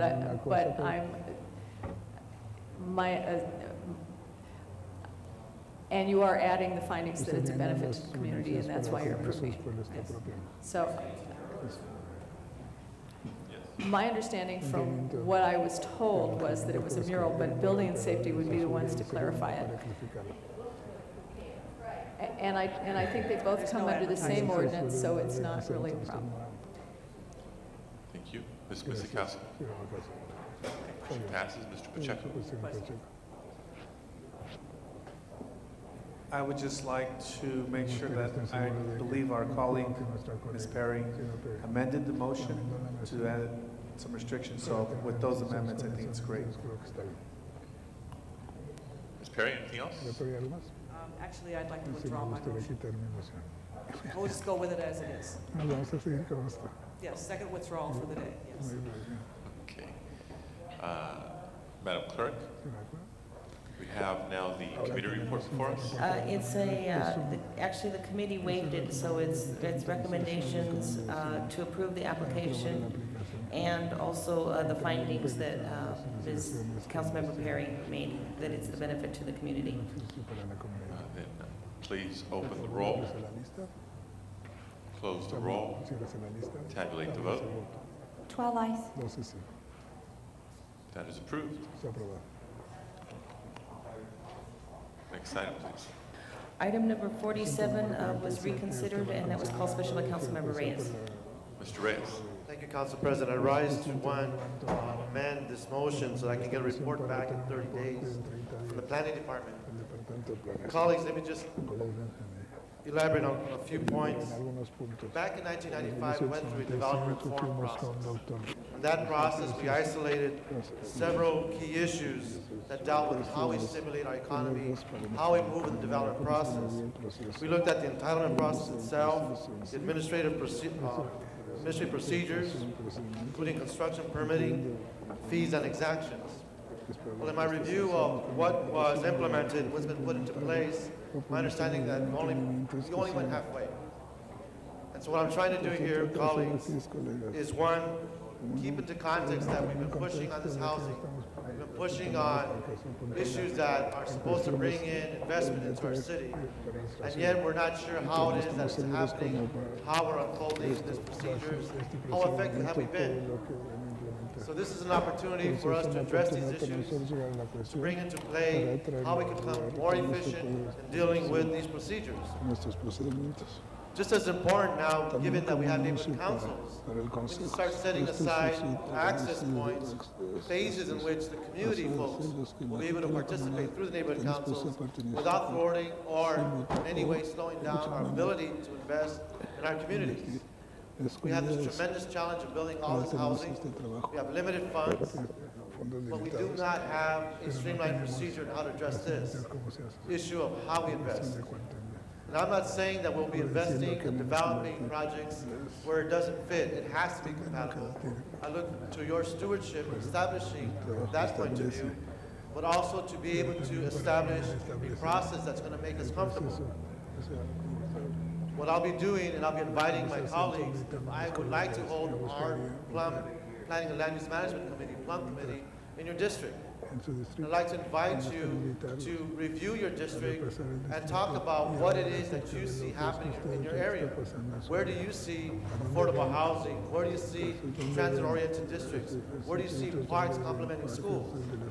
And perhaps by doing that, we can establish an environment where investors will be a little bit more courageous, if not have a stronger desire to come and invest in our districts. So with that, colleagues, this is the main purpose why I would like to have us put together this process, revisit development reform, and call in the various sectors, various captains of industry, if you will, to come into committee and discuss what it is that we're doing, how can we improve, and get from them how we can become a more inviting, business-friendly, while acknowledging the uniqueness of our character in our communities. So with that, I'd like to coordinate this with other relevant city departments and include recommendations and implementations in order for us to be more efficient and hopefully stimulate our economy in dealing with this process. Thank you. Thank you, Mr. Reyes. Other members wishing to be heard? And seeing none, Madam Clerk, please open the roll. With the additional request, report back. Close the roll. Tabulate the vote. 11 ayes. That is approved. Next item, please. This is the time for comments from the public on items not on the agenda under council's jurisdiction. Council calls forward at this time Mr. Richard Robinson, to be followed by Mr. Michael Sainthill. Mr. President, members, Richard Robinson, neighborhood organizer. I reside at the 7-Star Motel in room number 207 at Hollywood Boulevard and La Brea Avenue in Councilman Garcetti's district, across the street from the Christian Science Church, next door to the Women's Club of Hollywood in Councilman Lavange's district. I am building a neighborhood watch in that neighborhood.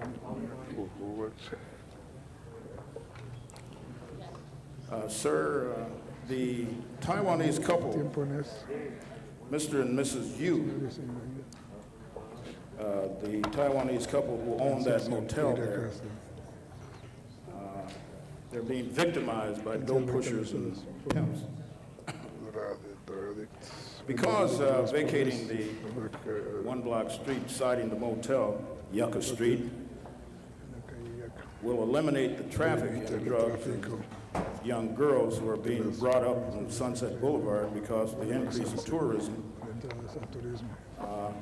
solve a lot of problems. I'm asking that you initiate foot patrols, foot beats, in order to protect the future of Hollywood, particularly the kids in the church across the street, from that vital element of Hollywood's infrastructure revitalization.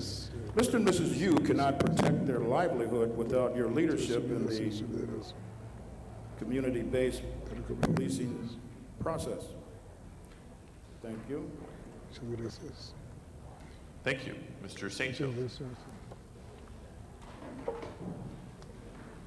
Good morning. I'm here to support, give my support to the mayor and his efforts to retire the police chief, and I hope he will also retire the fire chief at the same time. And when the process comes up to have an executive police chief, not from LA, not from the ranks of any police agency in the United States, but someone who has a criminal background, criminal degree, to do the job.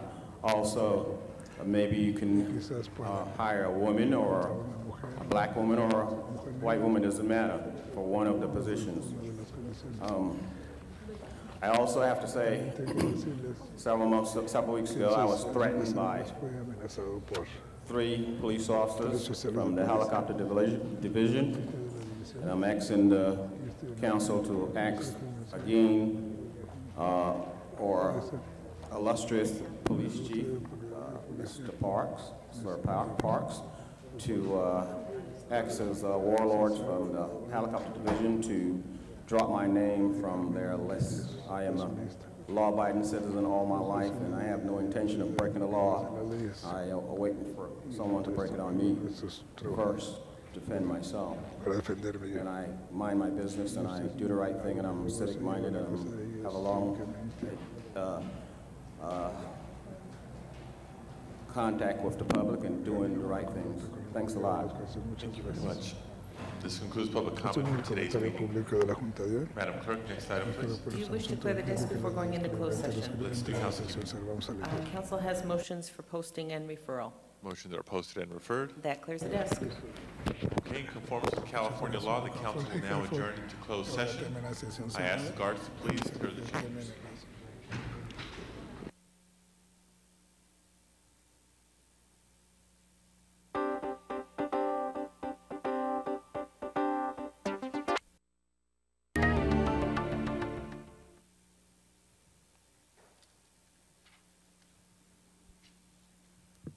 Welcome back into open session.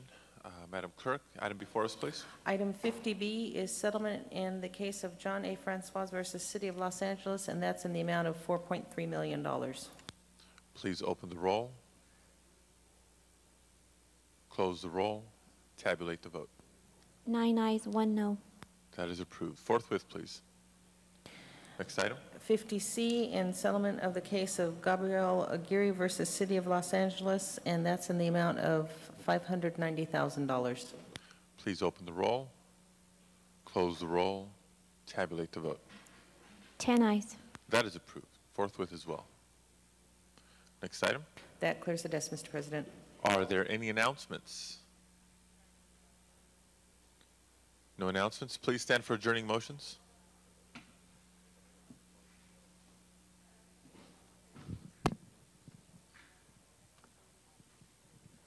Adjourning motions? Mr. Holden? No? Mr. Reyes? Thank you, Council President, colleagues. Today we adjourn in the memory of William Hong, known to most of us as Bill Hong. Bill passed away on February 11th, 2002. He suffered a massive stroke on February 6th and slipped into a coma from which he did not recover. Bill was 70 years old.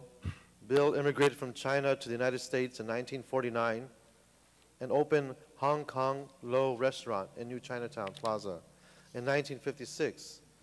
Bill has been a Chinatown institution for nearly 50 years. He was a man with a very generous heart and could always be counted on for donations to the children and senior citizens of Chinatown.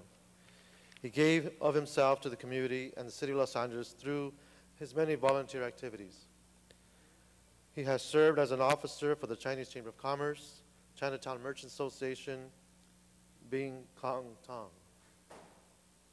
Bill was able to build bridges between the business and resident communities of Chinatown. He served as a member of the Chinatown Community Advisory Committee of the Community Development Agency for more than 20 years. He was a founding board member of the Chinatown Teen Post, and he actively served for many years on the Alpine Recreation Center Advisory Council.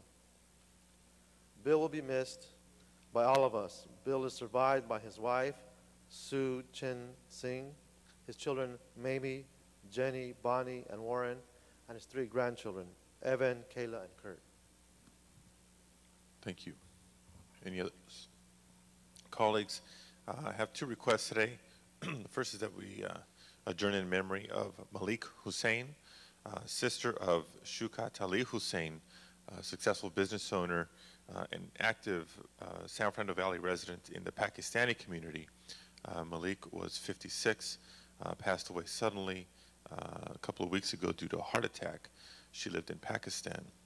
And also, colleagues, request that we adjourn in memory of Barbara Maddox, who was born in Bourbon, Mississippi in June of 1950, moved to California, where she worked in teaching positions at El Camino High School and Olive Vista Junior High. She also worked at Calvary Baptist Daycare. She's survived by her husband, Louis Maddox, and her daughter, Katina Pace. Most recently, though, she worked since 1984 with the Latin American Civic Association as a teacher, as a site director, as a development supervisor, child development supervisor, training and staff development coordinator, child development supervisor, and education coordinator. She dedicated her life to children and empowering parents to be able to educate and empower their children. LACA has certainly lost a valuable employee, and the San Fernando Valley has lost one of our great residents. I ask that we adjourn in her memory. Madam Clerk, please call the roll.